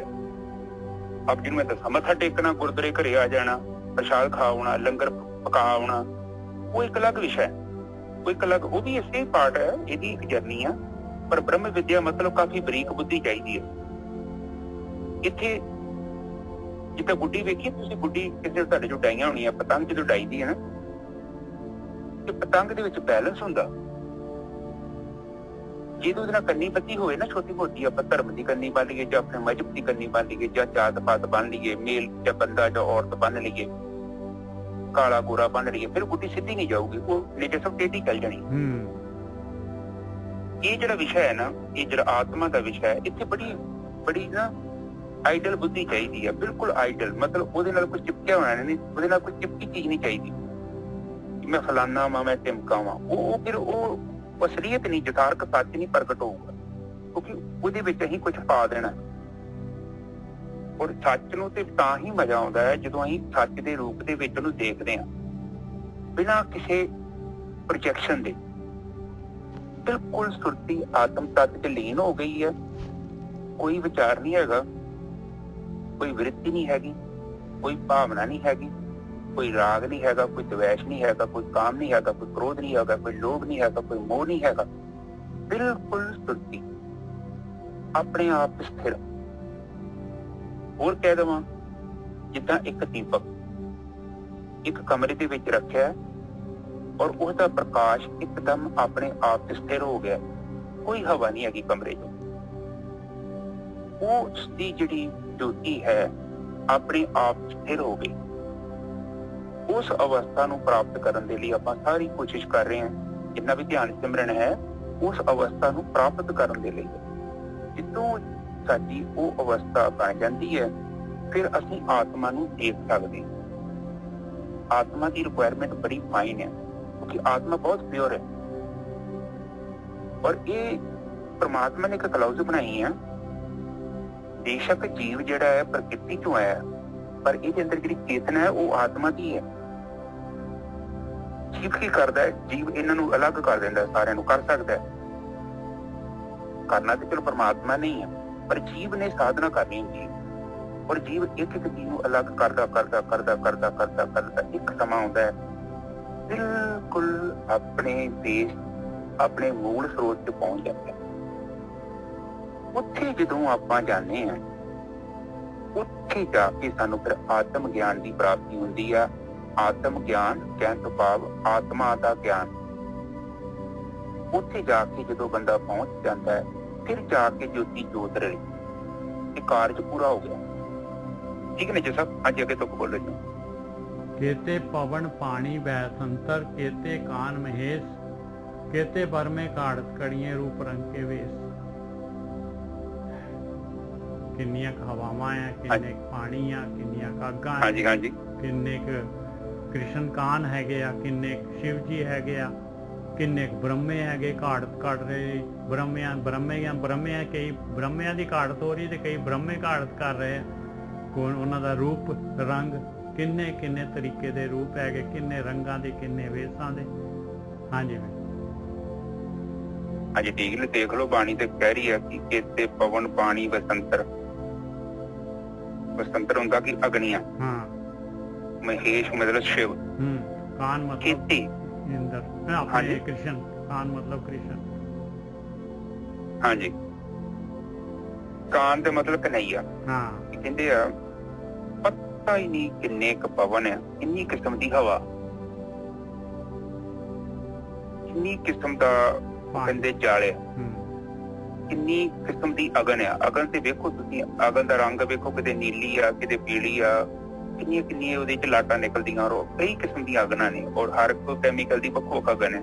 ਇੱਥੇ ਵੀ ਧਰਤੀ ਤੇ ਗੋਲਕੀ ਦਾ ਧਰਤੀ ਦੇ ਉੱਤੇ ਵੀ ਦੇਖ ਲਓ ਆਪਾਂ, ਕੋਈ ਜਿਹੜੀ ਹੈਗੀ ਜਿਹੜੀ ਇਹਨਾਂ ਦੀ ਆਪਣੀ ਜਿਹੜੀ ਹੈਗੀ ਆ ਲੱਕੜਾਂ ਦੀ ਅੱਗ ਹੈਗੀ ਆ, ਕੋਈ ਜਿਹੜੀ ਹੈਗੀ ਪੱਥਰ ਦੇ ਕੋਲਿਆਂ ਦੀ ਅੱਗ ਹੈਗੀ, ਕੋਈ ਜਿਹੜੀ ਹੈਗੀ ਆ ਗੈਸ ਹੈਗੀ ਆ, ਕੋਈ ਜਿਹੜੀ ਹੈਗੀ ਪੈਟਰੋਲ ਹੈਗਾ, ਕੋਈ ਡੀਜ਼ਲ ਹੈਗਾ, ਕੋਈ ਜਿਹੜੀ ਆ ਐਟੋਮਿਕ ਐਨਰਜੀ ਹੈਗੀ ਆ, ਸੋਲਾਰ ਐਨਰਜੀ, ਕੋਈ ਪਾਣੀ ਦੀ ਐਨਰਜੀ ਹੈਗੀ ਆ, ਪਾਣੀ ਤੋਂ ਪੈਦਾ ਹੋ ਜਾਂਦੀ ਹੈ। ਅਣਗਿਣਤ ਆ, ਬਿਲਕੁਲ ਅਣਗਿਣਤ ਆ। ਔਰ ਉਹਦੇ ਪਤਾ ਹੀ ਨਹੀਂ ਕਿੰਨੇ ਕੁ ਰੂਪ ਨੇ, ਔਰ ਪਦਾਰਥ ਵੀ ਵੱਖੋ ਵੱਖ ਨੇ।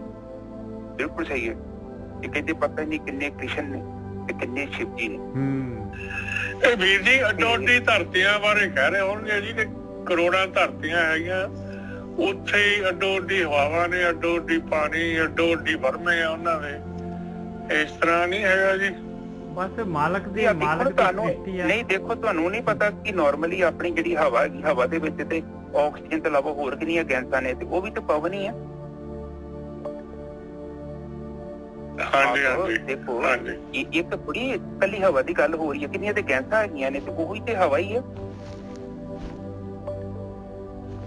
ਉਹ ਵੀ ਤੇ ਹਵਾ ਹੀ ਤੇ ਆਉਂਦਾ, ਹਵਾ ਦਾ ਤੱਤ ਹੈ। ਹੁਣ ਇਕੱਲੀ ਆਕਸੀਜਨ ਥੋੜੀ ਹੈਗੀ, ਉਹ ਚ ਪਤਾ ਨਹੀਂ ਕਿੰਨੀਆਂ ਕੁ ਹੋਰ ਗੈਸਾਂ ਹੈਗੀਆਂ ਨੇ। ਤੇ ਇਹ ਇਤਿਹਾਸ ਨੂੰ ਆਪਣੀ ਧਰਤੀ ਦੇ ਬਾਰੇ ਪਤਾ। ਤੁਸੀਂ ਓਜ਼ੋਨ ਲੈਅਰ ਤੋਂ ਬਾਹਰ ਚੱਲ ਜਾਓ, ਉੱਥੇ ਹੋਰ ਕਿਸਮ ਦੀਆਂ ਗੈਸਾਂ ਨੇ, ਔਰ ਅਨੰਤ ਕਿਸਮ ਦੀਆਂ ਗੈਸਾਂ ਹੈਗੀਆਂ ਨੇ ਇਹ ਬ੍ਰਹਿਮੰਡ ਦੇ ਅੰਦਰ। ठीक है ना जय साहब, आगे चलिए।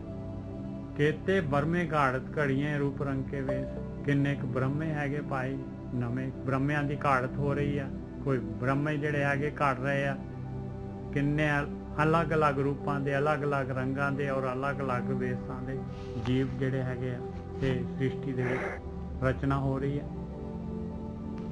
ਹਾਂਜੀ ਬਿਲਕੁਲ ਠੀਕ ਹੈ ਜੀ। ਉਹ ਕਹਿੰਦੇ ਆ ਕਿ ਪਤਾ ਹੀ ਨਹੀਂ ਕਿੰਨੇ ਕ ਬ੍ਰਹਮੇ ਨੇ, ਇੱਕ ਫੈਕਟਰੀ ਲੱਗੀ ਹੋਈ ਜਿੱਥੇ ਬ੍ਰਹਮੇ ਹੀ ਬਣ ਰਹੇ ਨੇ।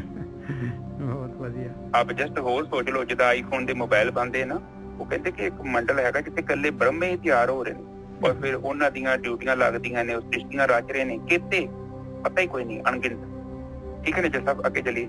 ਖੇਤੀਆਂ ਕਰਮ ਭੂਮੀ ਮੇਰ ਕੇਤੇ ਕੇਤੇ ਧੂਪ ਦੇ, ਕਿੰਨੀਆਂ ਕਿ ਜਿਹੜੀਆਂ ਧਰਤੀਆਂ ਹੈਗੀਆਂ ਭਾਈ, ਕਿੰਨੇ ਕ ਮੇਰ ਆ, ਪਹਾੜ ਹੈਗੇ, ਕਿੰਨੇ ਕ ਸਰੂਪ ਭਗਤ ਹੈਗੇ, ਕਿੰਨੇ ਕ ਉਹਨਾਂ ਦੇ ਉਪਦੇਸ਼ ਹੈਗੇ। ਹਾਂਜੀ ਬਿਲਕੁਲ ਠੀਕ ਹੈ ਜੀ। ਉਹ ਕਹਿੰਦੇ ਕਿ ਖੇਤੀਆਂ ਕਰਮ ਭੂਮੀਆਂ, ਆ ਕਰਮ ਭੂਮੀ ਆ ਜਿੱਥੇ ਆਪਾਂ ਰਹਿ ਰਹੇ, ਆਪਾਂ ਕਰਮ ਕਰਦੇ ਨੇ। ਹਾਂ, ਉਹ ਕਹਿੰਦੇ ਇਤਨੀਆਂ ਧਰਤੀਆਂ ਪਤਾ ਨਹੀਂ ਕਿੱਥੇ, ਉੱਥੇ ਜੀਵ ਹੈਗੇ ਨੇ, ਉੱਥੇ ਲੋਕ ਰਹਿ ਰਹੇ ਨੇ। ਖੇਤੀਆਂ ਕਰਮ ਭੂਮੀਆਂ ਮਤਲਬ ਉੱਥੇ ਜੀਵਨ ਆ, ਬਿਲਕੁਲ ਬੰਜਰ ਨਹੀਂ, ਬਿਲਕੁਲ। ਔਰ ਉਹ ਸਾਡੇ ਉੱਥੇ ਜੀਵ ਹੈਗੇ, ਉੱਥੇ ਧਰਤੀਆਂ ਨੇ, ਉੱਥੇ ਸਾਡੇ ਨੂੰ ਜੀਵ ਰਹਿੰਦੇ ਨੇ, ਪਰ ਉਹ ਕਾਫੀ ਦੂਰ ਨੇ, ਉੱਥੇ ਆਪਾਂ ਜਾ ਨਹੀਂ ਸਕਦੇ, ਕਿਉਂਕਿ ਉੱਥੇ ਚੱਲ ਜਾਂਗੇ ਤਾਂ ਕਿਤੇ ਗੜਬੜ ਹੋ ਜੂ, ਲੜਾਈ ਹੋ ਜੂ। ਇਸ ਕਰਕੇ ਪਰਮਾਤਮਾ ਨੇ ਬਹੁਤ ਦੂਰ ਦੂਰ ਬਣਾ ਕੇ ਰੱਖੀਆਂ ਨੇ, ਕਿਉਂਕਿ ਇੱਧਰੋਂ ਉੱਧਰ ਨਾ ਜਾਓ ਤੇ ਨਾ ਉੱਧਰ ਦੇ ਇੱਧਰ ਆਉ, ਤੇ ਲੜਾਈ ਪੈ ਜੂਗੀ ਮੁੜ ਕੇ। ਤੇ ਕਿਤੇ ਉਹਨਾਂ ਦੇ ਕਹਿੰਦੇ ਆ ਕਿ ਮੇਰ, ਮੇਰ ਦਾ ਮਤਲਬ ਹੁੰਦਾ ਪਰਬਤ, ਹਨਾ? ਬਿਲਕੁਲ। ਮੇਰੂ ਪਰਬਤ ਹੁੰਦਾ ਜੀ। ਹਾਂ, ਮੇਰੂ ਪਰਬਤ, ਧਰੂ ਭਗਤ ਵਰਗੇ। ਫਿਰ ਕਹਿੰਦੇ ਪਤਾ ਨਹੀਂ ਕਿੰਨੇ ਕੁ ਗਿਆਨੀ ਨੇ ਜਿਹੜੇ ਉਪਦੇਸ਼ ਕਰ ਰਹੇ ਨੇ, ਕੋਈ ਅਣਗਿਣਤੀ ਨੇ। ਉਹ ਕੁਦਰਤ ਦਾ ਨਿਯਮ ਹੈ ਕਿ ਕੁਦਰਤ ਅਗਿਆਨ ਵੀ ਵੰਡਦੀ ਹੈ ਤੇ ਗਿਆਨ ਵੀ ਵੰਡਦੀ ਹੈ, ਕਿਉਂਕਿ ਬੈਲੈਂਸਿੰਗ ਕਰਨੀ ਪੈਂਦੀ ਹੈ ਨਾ।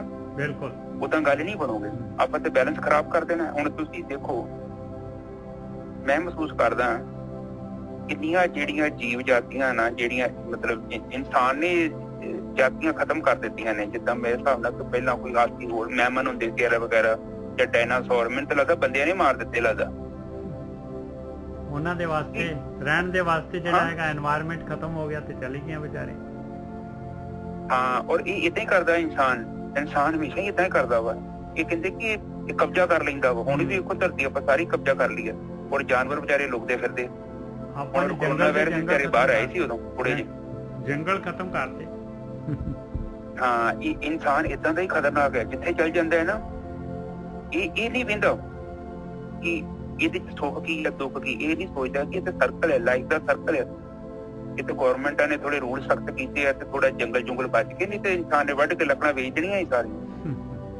ਇਨਸਾਨ ਏਦਾਂ ਦਾ, ਉੱਥੇ ਕੁਦਰਤੀ ਤੌਰ ਤੇ ਬੈਲੈਂਸ ਹੁੰਦਾ ਵਾ। ਹੁਣ ਮੈਂ ਨਿੱਜਰ ਸਾਹਿਬ, ਹੁਣ ਮੈਂ ਪੜ੍ਹਨ ਦਿਆਂ ਸਾਂ ਇਹਦੇ ਨਾ, ਤੇ ਮੈਂ ਸ਼ਾਇਦ ਆਪ ਜੀ ਨੇ ਪਹਿਲਾਂ ਵੀ ਇੱਕ ਦਿਨ ਵਿਚਾਰ ਕੀਤੀ ਸੀ ਕਿ 3 ਲੱਖ ਬੰਦਾ ਪੈਦਾ ਹੁੰਦਾ, 1.5 ਲੱਖ ਮਰਦਾ। ਪਰ ਹੁਣ ਉਲਟਾ ਹੋ ਗਿਆ ਜੀ ਨਿੱਜਰ ਸਾਹਿਬ, 1.5 ਲੱਖ ਬੰਦਾ ਇੰਡੀਆ ਚ ਮਰਦਾ ਜੇ ਤੇ 75,000 ਬੰਦਾ ਪੈਦਾ ਹੋ ਰਿਹਾ ਜੀ ਹੁਣ, ਇੰਨਾ ਅੰਦਾਜ਼ੇ ਨਾਲ। ਇਹਦਾ ਮਤਲਬ ਕਿ ਜਨਸੰਖਿਆ ਨਿੱਜਰ ਸਾਹਿਬ ਹੁਣ ਘੱਟ ਰਹੀ ਹੈ, ਕਿਉਂਕਿ ਬੰਦਾ ਅਫੋਰਡ ਨਹੀਂ ਕਰ ਸਕਦਾ ਬੰਦੇ ਨੂੰ। ਇਸੇ ਕਰਕੇ ਇਹ ਕੁਦਰਤੀ ਤੌਰ ਤੇ ਹੈ ਕਿ ਕੁਦਰਤ ਨੇ ਇੱਕ ਨਿਯਮ ਬਣਾਇਆ ਵਾ ਕਿ ਕੁਦਰਤ ਨੇ ਬੰਦੇ ਨੂੰ ਹੀ ਏਦਾਂ ਦੀ ਮੱਤ ਦੇ ਦੇਣੀ ਆ, ਔਰ ਬੰਦੇ ਨੇ ਉਹ ਚੀਜ਼ ਨੂੰ ਆਪੇ ਬੰਦ ਕਰ ਦੇਣਾ। ਅੱਜ ਨਿੱਜਰ ਸਾਹਿਬ ਅੱਗੇ ਬੋਲੀਏ। ਕੇਤੇ ਇੰਦ ਚੰਦ ਸੂਰ ਕੇਤੇ ਕੇਤੇ ਮੰਡਲ ਦੇਸ਼, ਕਿੰਨੇ ਕੁ ਇੰਦਰ ਦੇਵਤੇ ਹੈਗੇ, ਕਿੰਨੇ ਕੁ ਚੰਦਰਮਾ ਹੈਗੇ, ਕਿੰਨੇ ਕੁ ਸੂਰਜ ਹੈਗੇ, ਔਰ ਕਿੰਨੇ ਕੁ ਜਿਹੜੇ ਹੈਗੇ ਸੌਰ ਮੰਡਲ ਹੈਗੇ ਭਾਈ। ਇਹ ਵੀ ਜਿਹੜੇ ਹੈਗੇ ਅਣਗਿਣਤ ਹੈਗੇ ਮਾਲਕ ਪਰਮਾਤਮਾ ਦੀ ਜਿਹੜੀ ਹੈਗੀ ਸ੍ਰਿਸ਼ਟੀ ਦੇ ਵਿੱਚ। ਹਾਂਜੀ ਹਾਂ, ਦੇਖੋ ਹੁਣ ਤੇ ਮੈਂ ਹੈਰਾਨ ਹੁੰਦਾ ਕਿ ਇਹਨਾਂ ਕੋਲ ਕਿਹੜੀ ਟੈਕਨੋਲੋਜੀ ਸੀ। ਇਹਨਾਂ ਕੋਲ ਕਿਹੜੀ ਟੈਕਨੋਲੋਜੀ ਸੀ, ਕਿਹੜਾ ਸਪੇਸ ਤੇ ਸੇਪੀ ਸੀ, ਇਹਨਾਂ ਕੋਲ ਕਿਹੜਾ ਜਿਹੜਾ ਸੀ ਉਹ ਦੂਰਬੀਨ ਸੀ ਜਿਹਦੇ ਨਾਲ ਇਹਨਾਂ ਚੈੱਕ ਕੀਤਾ ਕਿ ਇੰਨੇ ਮੰਡਲ ਹੈਗੇ। 700-800 ਸਾਲ ਪਹਿਲਾਂ ਦੀ ਗੱਲ ਕਰ ਰਹੇ, ਤੇ ਉਹ ਦੱਸ ਰਹੇ ਨੇ ਸਾਰਾ ਸਾਨੂੰ ਕਿ ਪਤਾ ਨਹੀਂ ਕਿੰਨੇ ਕੁ ਮੰਡਲ ਹੈ। ਇਹ ਤਾਂ ਬ੍ਰਹਮ ਗਿਆਨ ਹੈਗਾ, ਉਹ ਬ੍ਰਹਮ ਗਿਆਨ ਦੇ ਨਾਲ। ਹਾਂ, ਉਹ ਦੇਖੋ, ਹਾਂ, ਕਿ ਇਹਨਾਂ ਨੂੰ ਜਿਹੜੀ ਸੂਖਮ ਜਾਣਕਾਰੀ ਹੈ ਉਹ ਕਿੱਥੋਂ ਆਈ। ਉਹਨਾਂ ਕੋਲ ਸੂਖਮ ਜਾਣਕਾਰੀ ਹੈ ਤਾਂ ਨਹੀਂ ਸਾਨੂੰ ਪ੍ਰੋਵਾਈਡ ਕਰ ਰਹੇ ਨੇ। ਕੇਤਿਆਂ ਦੀ ਗੱਲ ਕਰਦੇ ਨੇ, ਇੱਕ ਦੋ ਨਹੀਂ ਕਹਿੰਦੇ ਕੋਈ। ਉਹ ਤੇ ਜਿੱਦਾਂ ਮੁਸਲਮਾਨ ਤੇ ਕਹਿੰਦੇ ਨਾ 18,000 ਆਲਮ ਆ, ਉਹ ਕਹਿੰਦੇ ਕੇਤੇ ਆ, ਅਣਗਿਣਤ, ਬਿਲਕੁਲ ਕਾਊਂਟਲੈਸ। ठीक है ना जैसा ਅੱਗੇ ਚਲੀਏ। कहते सिद्ध बुद्ध नाथ कहते देवी वेश। ਕਹਿੰਦੇ ਕਿੰਨੇ ਸਿੱਧ ਹੈਗੇ ਆ ਜਿਨ੍ਹਾਂ ਨੇ ਸਿੱਧੀ ਪ੍ਰਾਪਤ ਕਰ ਲਈ ਹੈ, ਕਿੰਨੇ ਗੌਤਮ ਬੁੱਧ ਵਰਗੇ ਹੈਗੇ, ਕਿੰਨੇ ਕੁ ਨਾਥ ਹੈਗੇ ਆ ਜਿਹੜੇ ਹੈਗੇ ਇਹਨਾਂ ਦੇ ਜੋਗੀਆਂ ਦੇ ਨਾਥ ਜਿਹੜੇ ਹੈਗੇ ਆ, ਜੋਗੀਆਂ ਦੇ ਲੀਡਰ ਜਿਹੜੇ ਹੈਗੇ ਆ ਗੋਰਖਨਾਥ, ਮਛੰਦਰਨਾਥ। ਤੇ कहते देवी वेश ਕਿੰਨੀਆਂ ਕੁ ਦੇਵੀਆਂ ਹੈਗੀਆਂ, ਅਲੱਗ-ਅਲੱਗ ਵੇਸ਼ਾਂ ਦੀਆਂ ਦੇਵੀਆਂ ਹੈਗੀਆਂ।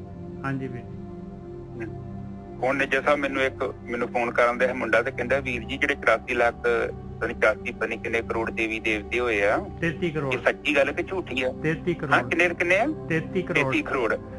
ਤੇ ਮੈਂ ਕਿਹਾ ਸੱਚੇ ਹੋਣੇ ਆ। ਮੈਂ ਧਰਤੀ ਤੇ ਬਹੁਤ ਪੁਰਾਣੀ ਕੀ ਤਾਂ ਕਿੰਨੇ ਕੁ ਦੇਵੀ ਦੇਵਤੇ ਹੋ ਗਏ ਹੋਣੇ, ਵੱਧ ਹੋ ਗਏ ਨੇ ਮੇਰੇ ਹਿਸਾਬ ਨਾਲ। ਤੇ ਇਹ ਧਰਤੀ ਅੱਜ ਦੀ ਥੋੜੀ ਆ, ਬਹੁਤ ਪੁਰਾਣੀ ਆ। ਔਰ ਇਹਦਾ ਕੋਈ ਟਾਈਮ ਪੀਰੀਅਡ ਥੋੜੀ ਹੈਗਾ ਕਿ ਇਹ ਬੰਦੇ ਜੀਵਨ ਕਦੋਂ ਦਾ ਹੋਣ ਚ ਆਇਆ, ਤੇ ਬਹੁਤ ਪੁਰਾਣਾ ਵਾ। ਔਰ ਉਦੋਂ ਦਾ ਜੀਵਨ ਜੇ ਚੱਲਿਆ ਤੇ ਪਤਾ ਹੀ ਕੋਈ ਨਹੀਂ, ਤੇ ਟਾਈਮ ਦਾ ਸਪੇਸ ਦਾ ਪਤਾ ਹੀ ਨਹੀਂ। ਔਰ ਕਿੰਨੀ ਕੁ ਦੁਨੀਆ ਆ ਗਈ ਤੇ ਕਿੰਨੀ ਚੱਲ ਗਈ ਆ, ਕੋਈ ਗਿਆਨ ਥੋੜੀ ਹੈਗਾ ਤਾਂ ਹੀ ਫਿਕਸ ਕਹਿ ਦਈਏ ਕਿ ਸਾਡੇ ਕੋਲ ਜੋ ਅਸੀਂ ਜਾਣਦੇ ਉਹੀ ਸੱਚ ਆ। ਅਸੀਂ ਤੇ ਕੇਵਲ ਅੰਦਾਜ਼ਾ ਹੀ ਲਾ ਸਕਦੇ ਹਾਂ ਨਾ। ਠੀਕ ਹੈ ਨਾ ਜੱਸਾ, ਅੱਗੇ ਚੱਲੀਏ। कहते देव दानव कहते देव दानव मुन कहते रतन समुद्र। ਕਹਿੰਦੇ ਕਿੰਨੇ ਕੁ ਦੇਵਤੇ ਆ, ਕਿੰਨੇ ਕੁ ਰਾਖਸ਼ ਹੈਗੇ, ਕਿੰਨੇ ਕੁ ਮੌਨੀ ਹੈਗੇ ਆ, ਔਰ ਕਿੰਨੇ ਕੁ ਜਿਹੜੇ ਸਮੁੰਦਰ ਹੈਗੇ, ਔਰ ਕਿੰਨੇ ਕੁ ਉਹਦੇ ਵਿੱਚ ਰਤਨ ਹੈਗੇ ਆ। ਕੋਈ ਅੰਤ ਨਹੀਂ ਆ ਮਾਲਕ ਪਰਮਾਤਮਾ ਦੀ ਸ੍ਰਿਸ਼ਟੀ ਦਾ। ਹਾਂਜੀ ਹਾਂਜੀ ਠੀਕ ਹੈ ਜੀ, ਮੇਰੀ ਆਵਾਜ਼ ਆ ਰਹੀ? ਹਾਂਜੀ ਹਾਂਜੀ ਹਾਂ। ਹੁਣ ਕਹਿੰਦੇ ਕੇਤੇ ਦੇਵ ਦਾਨਵ ਮੁਨੀ ਕੇਤੇ ਰਤਨ ਸਮੁੰਦ। ਔਰ ਦੇਖੋ ਕਹਿੰਦੇ ਆ ਕਿੰਨੇ ਦੇਵਤੇ ਨੇ, ਕਿੰਨੇ ਦਾਨਵ ਨੇ, ਰਾਖਸ਼ ਹੈਗੇ ਨੇ, ਕਿੰਨੇ ਮੁਨੀ ਹੈਗੇ ਨੇ, ਇਹ ਰਤਨ ਸਮੁੰਦ, ਇੱਥੇ ਹੀ ਰਤਨ, ਪਤਾ ਨਹੀਂ ਕਿੰਨੇ ਕੁ ਰਤਨ ਹੈਗੇ ਨੇ ਸਮੁੰਦਰ ਦੇ ਵਿੱਚ। ਠੀਕ ਹੈ ਨਾ ਜਗਾ? ਹਾਂਜੀ ਬਿਲਕੁਲ ਠੀਕ ਹੈ ਜੀ। ਕੇਤੀਆਂ ਖਾਣੀ ਕੇਤੀਆਂ ਬਾਣੀ ਕੇਤੇ ਪਾਤ ਨਰਿੰਦ। ਕਹਿੰਦੇ ਮਾਲਕ ਦੀ ਸ੍ਰਿਸ਼ਟੀ ਦੇ ਵਿੱਚ ਜਿਹੜੇ ਹੈਗੇ ਆ ਕਿੰਨੀਆਂ ਕੁ ਖਾਣੀਆਂ ਹੈਗੀਆਂ, ਜੀਵਾਂ ਨੂੰ ਪੈਦਾ ਕਰਨ ਦੇ ਕਿੰਨੇ ਕੁ ਜ਼ਰੀਏ ਹੈਗੇ ਆ, ਅਲੱਗ-ਅਲੱਗ ਤਰੀਕੇ ਦੇ ਨਾਲ ਪੈਦਾਇਸ਼ ਹੋ ਰਹੀ ਹੈ। ਤੇ ਕੇਤੀਆਂ ਬਾਣੀ ਕਿੰਨੀਆਂ ਕੁ ਬਾਣੀਆਂ ਹੈਗੀਆਂ ਭਾਈ, ਕਿੰਨੀਆਂ ਕੁ ਬੋਲੀਆਂ ਹੈਗੀਆਂ। ਕੇਤੇ ਪਾਤ ਨਰਿੰਦ, ਕਿੰਨੇ ਕੁ ਰਾਜੇ ਮਹਾਰਾਜੇ ਪਾਤਸ਼ਾਹ ਨਰਿੰਦਰ ਹੈਗੇ ਆ। ਹਾਂਜੀ ਵੀਰ। ਹਾਂਜੀ ਠੀਕ ਹੈ ਜੀ। ਹਾਂ ਕੇਤੀਆਂ ਖਾਣੀਆਂ ਕੇਤੀਆਂ ਬਾਣੀ ਕੇਤੇ ਪਾਤ ਨਰਿੰਦ। ਕੇਤੀ ਖਾਣੀ ਕੇਤੀ ਪਾਣੀ ਕੇਤੇ ਪਾਤ ਨਰਿੰਦਰ। ਇਹਦਾ ਮਤਲਬ ਕੀ ਹੋਇਆ? ਕਿੰਨੀਆਂ ਕੁ ਖਾਣੀਆਂ ਆ। ਖਾਣੀਆਂ ਆਪਣੀ ਧਰਤੀ ਤੇ 4 ਖਾਣੀਆਂ ਹੈਗੀਆਂ, ਆਂਡੇ ਤੋਂ, ਜੇਰ ਤੋਂ ਤੇ ਹੁਸੜ ਤੋਂ, ਜਿਹੜਾ ਅੰਦਰ ਜੇਰ ਸੇਤਜ ਪਸੀਨਾ ਕਹਿੰਦੇ ਆ, ਤੇ ਹਾਂ ਉਤਪੁਜ ਵੈਜੀਟੇਸ਼ਨ ਇਸ ਤੋਂ ਪੈਦਾ ਹੁੰਦੀ ਹੈ। ਕਹਿੰਦੇ ਮਾਲਕ ਪਰਮਾਤਮਾ ਦੀ ਜਿਹੜੀ ਹੈਗੀ ਉਹਦੀ ਸ੍ਰਿਸ਼ਟੀ ਦੇ ਵਿੱਚ ਪਤਾ ਹੀ ਨਹੀਂ ਹੋਰ ਕਿੰਨੇ ਤਰੀਕਿਆਂ ਦੇ ਨਾਲ ਜੀਵ ਪੈਦਾ ਹੋ ਰਹੇ, ਕੋਈ ਪਤਾ ਨਹੀਂ। ਹਾਂਜੀ ਵੀਰ।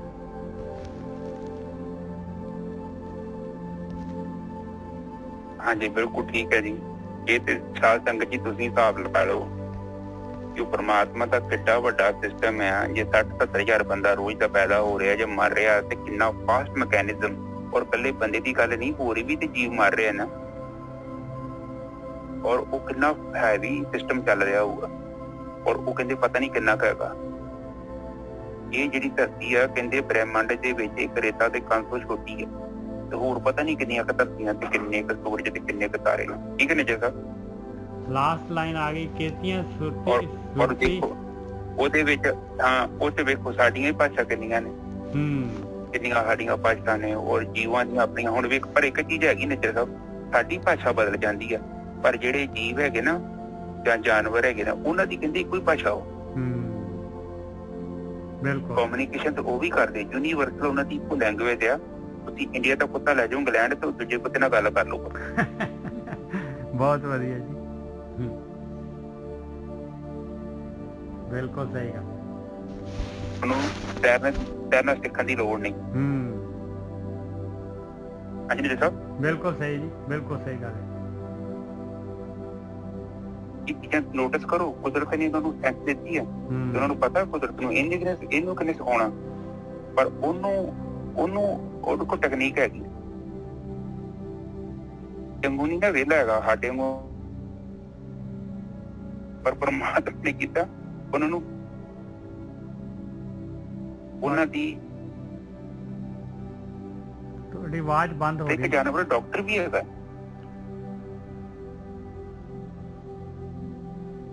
ਹਾਂਜੀ ਹਾਂਜੀ, ਤੁਹਾਡੀ ਆਵਾਜ਼ ਬੰਦ ਹੋ ਰਹੀ ਹੈ ਗੋਗੀ ਸਾਹਿਬ। ਆਵਾਜ਼ ਬੰਦ ਹੈ? ਆ ਰਹੀ ਹੈ ਹੁਣ ਠੀਕ ਹੈ, ਬੰਦ ਹੋ ਜਾਂਦੀ ਹੈ ਵਿੱਚ। ਆ ਰਹੀ ਕਿ ਨਹੀਂ ਆ ਰਹੀ? ਆ ਰਹੀ ਹੈ, ਹੁਣ ਆ ਰਹੀ ਹੈ। ਹਾਂਜੀ, ਜਿਹੜੇ ਸਭ ਆ ਰਹੀ ਆਵਾਜ਼? ਹਾਂਜੀ ਹਾਂਜੀ ਚਲੋ ਠੀਕ ਹੈ, ਹੁਣ ਨਿੱਜਰ ਸਾਹਿਬ ਅੱਗੇ ਬੋਲੋ ਤੁਸੀਂ। ਖੇਤੀਆਂ ਸੁਰਤੀ ਸੇਵਕ ਕੇਤੇ ਨਾਨਕ ਅੰਤ ਨਾ ਅੰਤ। ਮਹਾਰਾਜ ਕਹਿੰਦੇ ਆ ਕਿੰਨੀਆਂ ਕੁ ਸੁਰਤੀਆਂ ਹੈਗੀਆਂ। ਹਾਂ, ਜਦੋਂ ਬੰਦ ਹੋ ਜਾਏ ਤਾਂ ਤੁਸੀਂ ਤਾਂ ਕਰਿਓ ਕਿ ਤੁਸੀਂ ਕੰਟੀਨਿਊ ਕਰ ਦਿਓ। ਨਹੀਂ ਕੋਈ ਗੱਲ ਨਹੀਂ ਜੀ। ਖੇਤੀਆਂ ਹਾਂਜੀ ਠੀਕ ਹੈ ਸੁਰਤੀ ਸੇਵਕ। ਹਾਂਜੀ ਅੱਗੇ ਬੋਲੋ ਜੀ ਪਾਣੀ। ਹਾਂਜੀ, ਖੇਤੀਆਂ ਸੁਰਤੀ ਸੇਵਕ ਕੇਤੇ ਨਾਨਕ ਅੰਤ ਨਾ ਅੰਤ।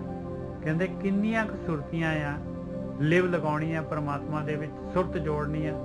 ਹਾਂਜੀ ਅਗਲੀ ਤੁਕ ਬੋਲੋ ਜੀ, ਅਗਲੀ ਤੁਕ ਬੋਲੋ। ਹਾਂਜੀ ਬੋਲ ਰਹੇ ਜੀ। ਕੀਤੀਆਂ ਸੁਰਤੀ ਸੇਵਕ ਕੇਤੇ ਨਾਨਕ ਅੰਤ ਨਾਨਤ। ਕਹਿੰਦੇ ਕਿੰਨੀਆਂ ਕੁ ਸੁਰਤੀਆਂ ਹੈਗੀਆਂ ਪਰਮੇਸ਼ਰ ਦੇ ਨਾਲ ਲਿਵ ਲਗਾਉਣ ਵਾਲੀਆਂ। ਕਿ ਸੁਰਤ ਇਨਸਾਨ ਦੀ, ਜਿਹਦੇ ਨਾਲ ਟਰੈਵਲ ਕਰਦਾ ਇਨਸਾਨ ਮਨ। ਕਹਿੰਦੇ ਸੇਵਕ ਪਤਾ ਨਹੀਂ ਕਿੰਨੇ ਕੁ ਹੈਗੇ ਆ। ਉਸ ਮਾਲਕ ਪਰਮਾਤਮਾ ਦੇ ਜਿਹੜੇ ਹੈਗੇ ਆ, ਉਹਦੀ ਸ੍ਰਿਸ਼ਟੀ ਦੇ ਵਿੱਚ ਕੋਈ ਅੰਤ ਨਹੀਂ ਹੈਗਾ, ਕੋਈ ਅੰਤ ਨਹੀਂ ਹੈਗਾ। ਹਾਂਜੀ ਵੀਰ।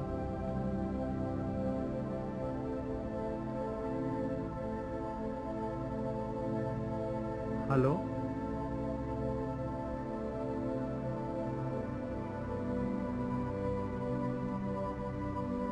ਸਾਹਿਬ ਜੀ ਕੱਟ ਗਿਆ।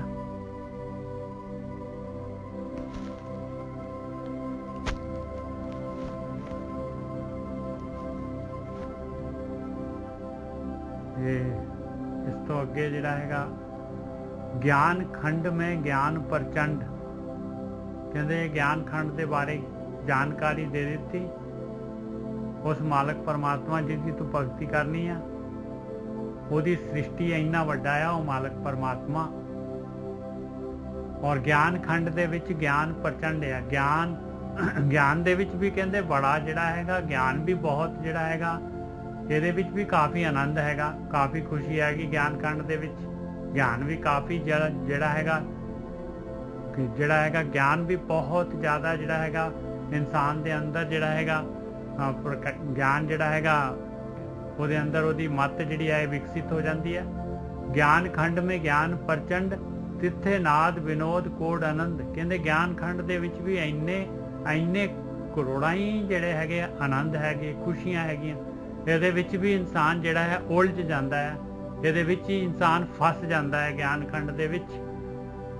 ਗਿਆਨ ਖੰਡ ਮੇ ਗਿਆਨ ਪ੍ਰਚੰਡ ਤਿੱਥੇ ਨਾਦ ਵਿਨੋਦ ਕੋਡ ਆਨੰਦ। ਕਹਿੰਦੇ ਅਨੇਕਾਂ ਹੀ ਆਨੰਦ ਹੈਗੇ ਗਿਆਨ ਖੰਡ ਦੇ ਵਿੱਚ। ਪਰ ਭਾਈ ਗਿਆਨ ਲੈ ਕੇ ਗਿਆਨ ਤੋਂ ਅੱਗੇ ਜਾਣਾ ਹੈ, ਗਿਆਨ ਨੂੰ ਕਮਾਉਣਾ ਹੈਗਾ। ਹਾਂਜੀ ਨਿੱਜਰ ਸਾਹਿਬ ਅੱਗੇ ਬੋਲੀ ਜਾਓ ਤੁਸੀਂ। ਸਰਮਖੰਡ ਕੀ ਬਾਣੀ ਰੂਪ। ਕਹਿੰਦੇ ਹੁਣ ਇਹ ਗਿਆਨ ਲੈ ਲਿਆ ਭਾਈ, ਗਿਆਨ ਲੈ ਕੇ ਬਈ ਪਤਾ ਲੱਗ ਗਿਆ ਤੂੰ ਧਰਮ ਕਮਾਉਣ ਵਾਸਤੇ ਕਰਮ ਭੂਮੀ ਦੇ ਵਿੱਚ ਆਇਆ ਆ, ਧਰਮਖੰਡ 'ਚ ਆਇਆ ਆ। ਗਿਆਨ ਲੈ ਲਿਆ, ਹੁਣ ਗਿਆਨ ਲੈ ਕੇ ਕੱਲੇ ਗਿਆਨ ਦੇ ਨਾਲ ਹੀ ਨਾ ਖੁਸ਼ ਹੋਈ ਜਾ। ਇਸ ਗਿਆਨ ਨੂੰ ਕਮਾ ਕੇ ਆਪਣਾ ਗਿਆਨ ਵੀ ਪੈਦਾ ਕਰ ਲਾ। ਹੁਣ ਆਪਣੇ ਅੰਦਰੋਂ ਗਿਆਨ ਪੈਦਾ ਕਰ, ਪ੍ਰੈਕਟੀਕਲ ਕਰ। ਹੁਣ ਤੈਨੂੰ ਸਰਮਖੰਡ ਕੀ ਬਾਣੀ ਰੂਪ। ਸਰਮਖੰਡ ਦਾ ਮਤਲਬ ਹੈ ਇਹ ਹੈਗਾ ਮਿਹਨਤ ਦਾ ਖੰਡ। ਸ਼ਰਮ ਦਾ ਮਤਲਬ ਸ਼ਰਮ ਨਹੀਂ, ਸ਼ਰਮ ਦਾ ਮਤਲਬ ਹੈ ਮਿਹਨਤ। ਬਈ ਹੁਣ ਗਿਆਨ ਨੂੰ ਕਮਾ, ਮਿਹਨਤ ਕਰ ਇਸ ਦੇ ਉੱਤੇ।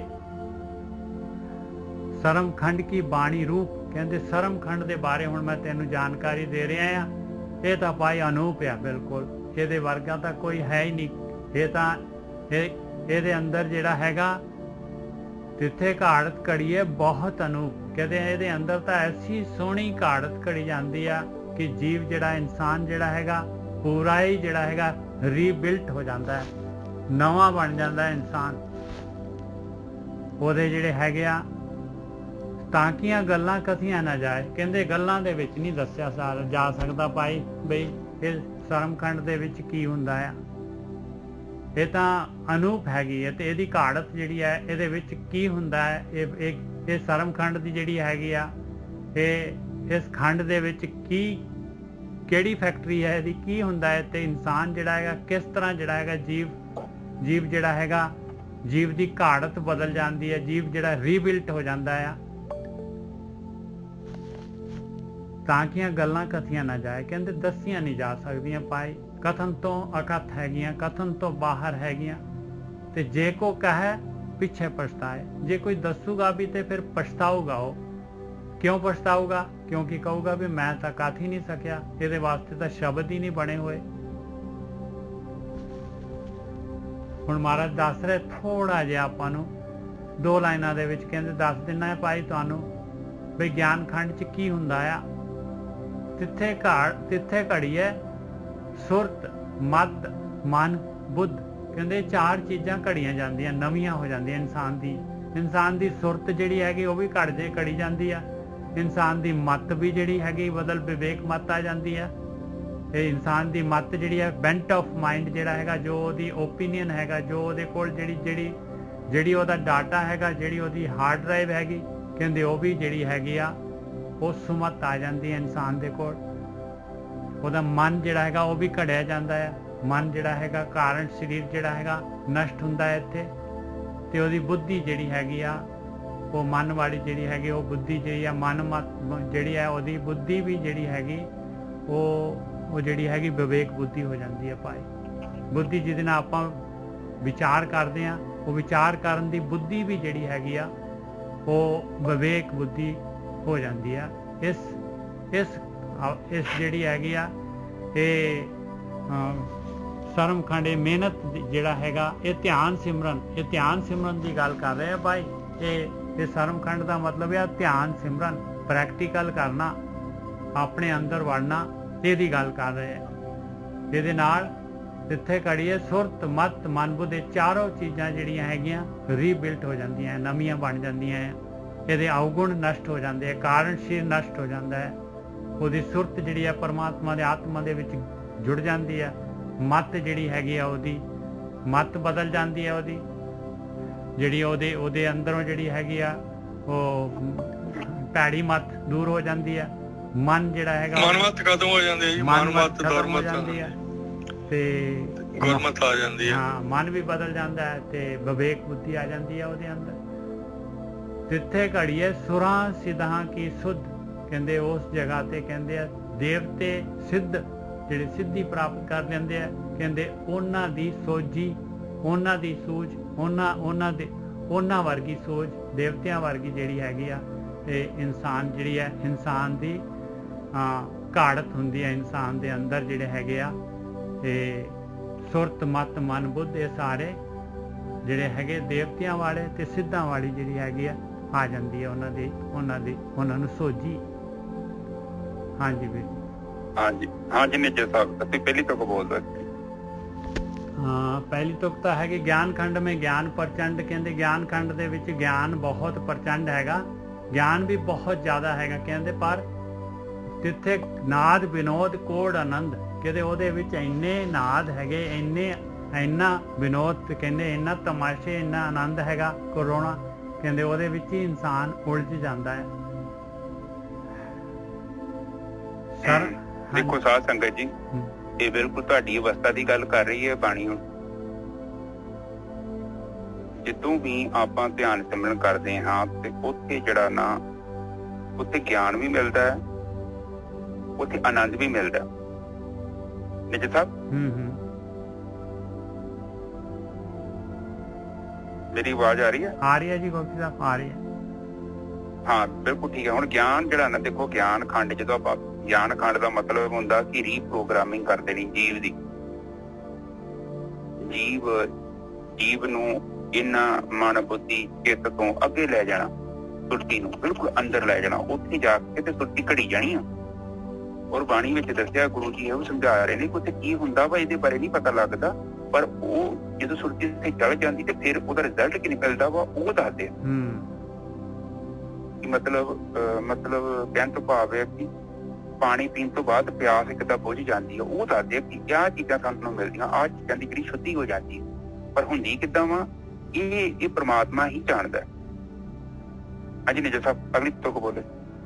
ਸਰਮਖੰਡ ਕੀ ਬਾਣੀ ਰੂਪ ਤਿੱਥੇ ਘਾੜਤ ਕੜੀਏ ਬਹੁਤ ਅਨੂਪ। ਕਹਿੰਦੇ ਸਰਮਖੰਡ ਦੇ ਵਿੱਚ ਕੀ ਹੁੰਦਾ ਹੈ ਭਾਈ, ਇਹ ਤਾਂ ਬਹੁਤ ਹੀ ਅਨੋਖੀ ਹੈ ਕਿ ਕਹਿੰਦੇ ਇਹਦੇ ਵਿੱਚ ਇੰਨਾ ਇਨਸਾਨ ਜਿਹੜਾ ਹੈਗਾ ਆਤਮਾ ਨਹੀਂ ਇਨਸਾਨ ਦਾ ਮਨ ਜਿਹੜਾ ਹੈਗਾ ਇੰਨਾ ਸੋਹਣਾ ਹੋ ਜਾਂਦਾ ਹੈ, ਇੰਨਾ ਰੂਪ ਆ ਜਾਂਦਾ ਹੈ ਉਹਦੇ ਉੱਤੇ ਕਿ ਵੀ ਉਹਦੀ ਐਸੀ ਘਾੜਤ ਘੜੀ ਜਾਂਦੀ ਹੈ ਕਿ ਉਹਦੇ ਵਰਗਾ ਕੋਈ ਨਹੀਂ ਹੈ, ਅਨੂਪ ਘਾੜਤ ਘੜੀ ਜਾਂਦੀ ਹੈ।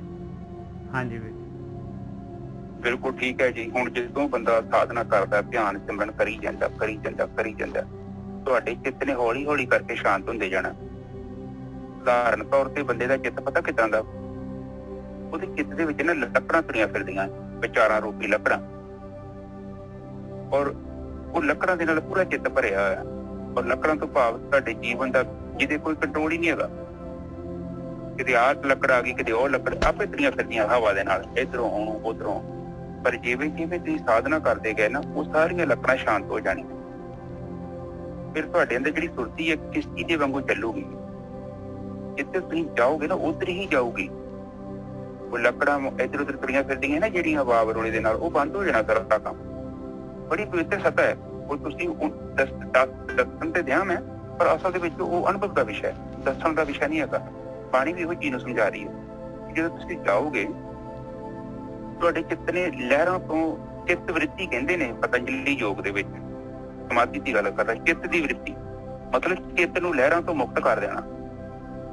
ਕਹਿਣ ਤੋਂ ਭਾਵ ਜਿਹੜਾ ਝੀਲ ਦਾ ਪਾਣੀ ਸ਼ਾਂਤ ਕਰ ਦੇਣਾ।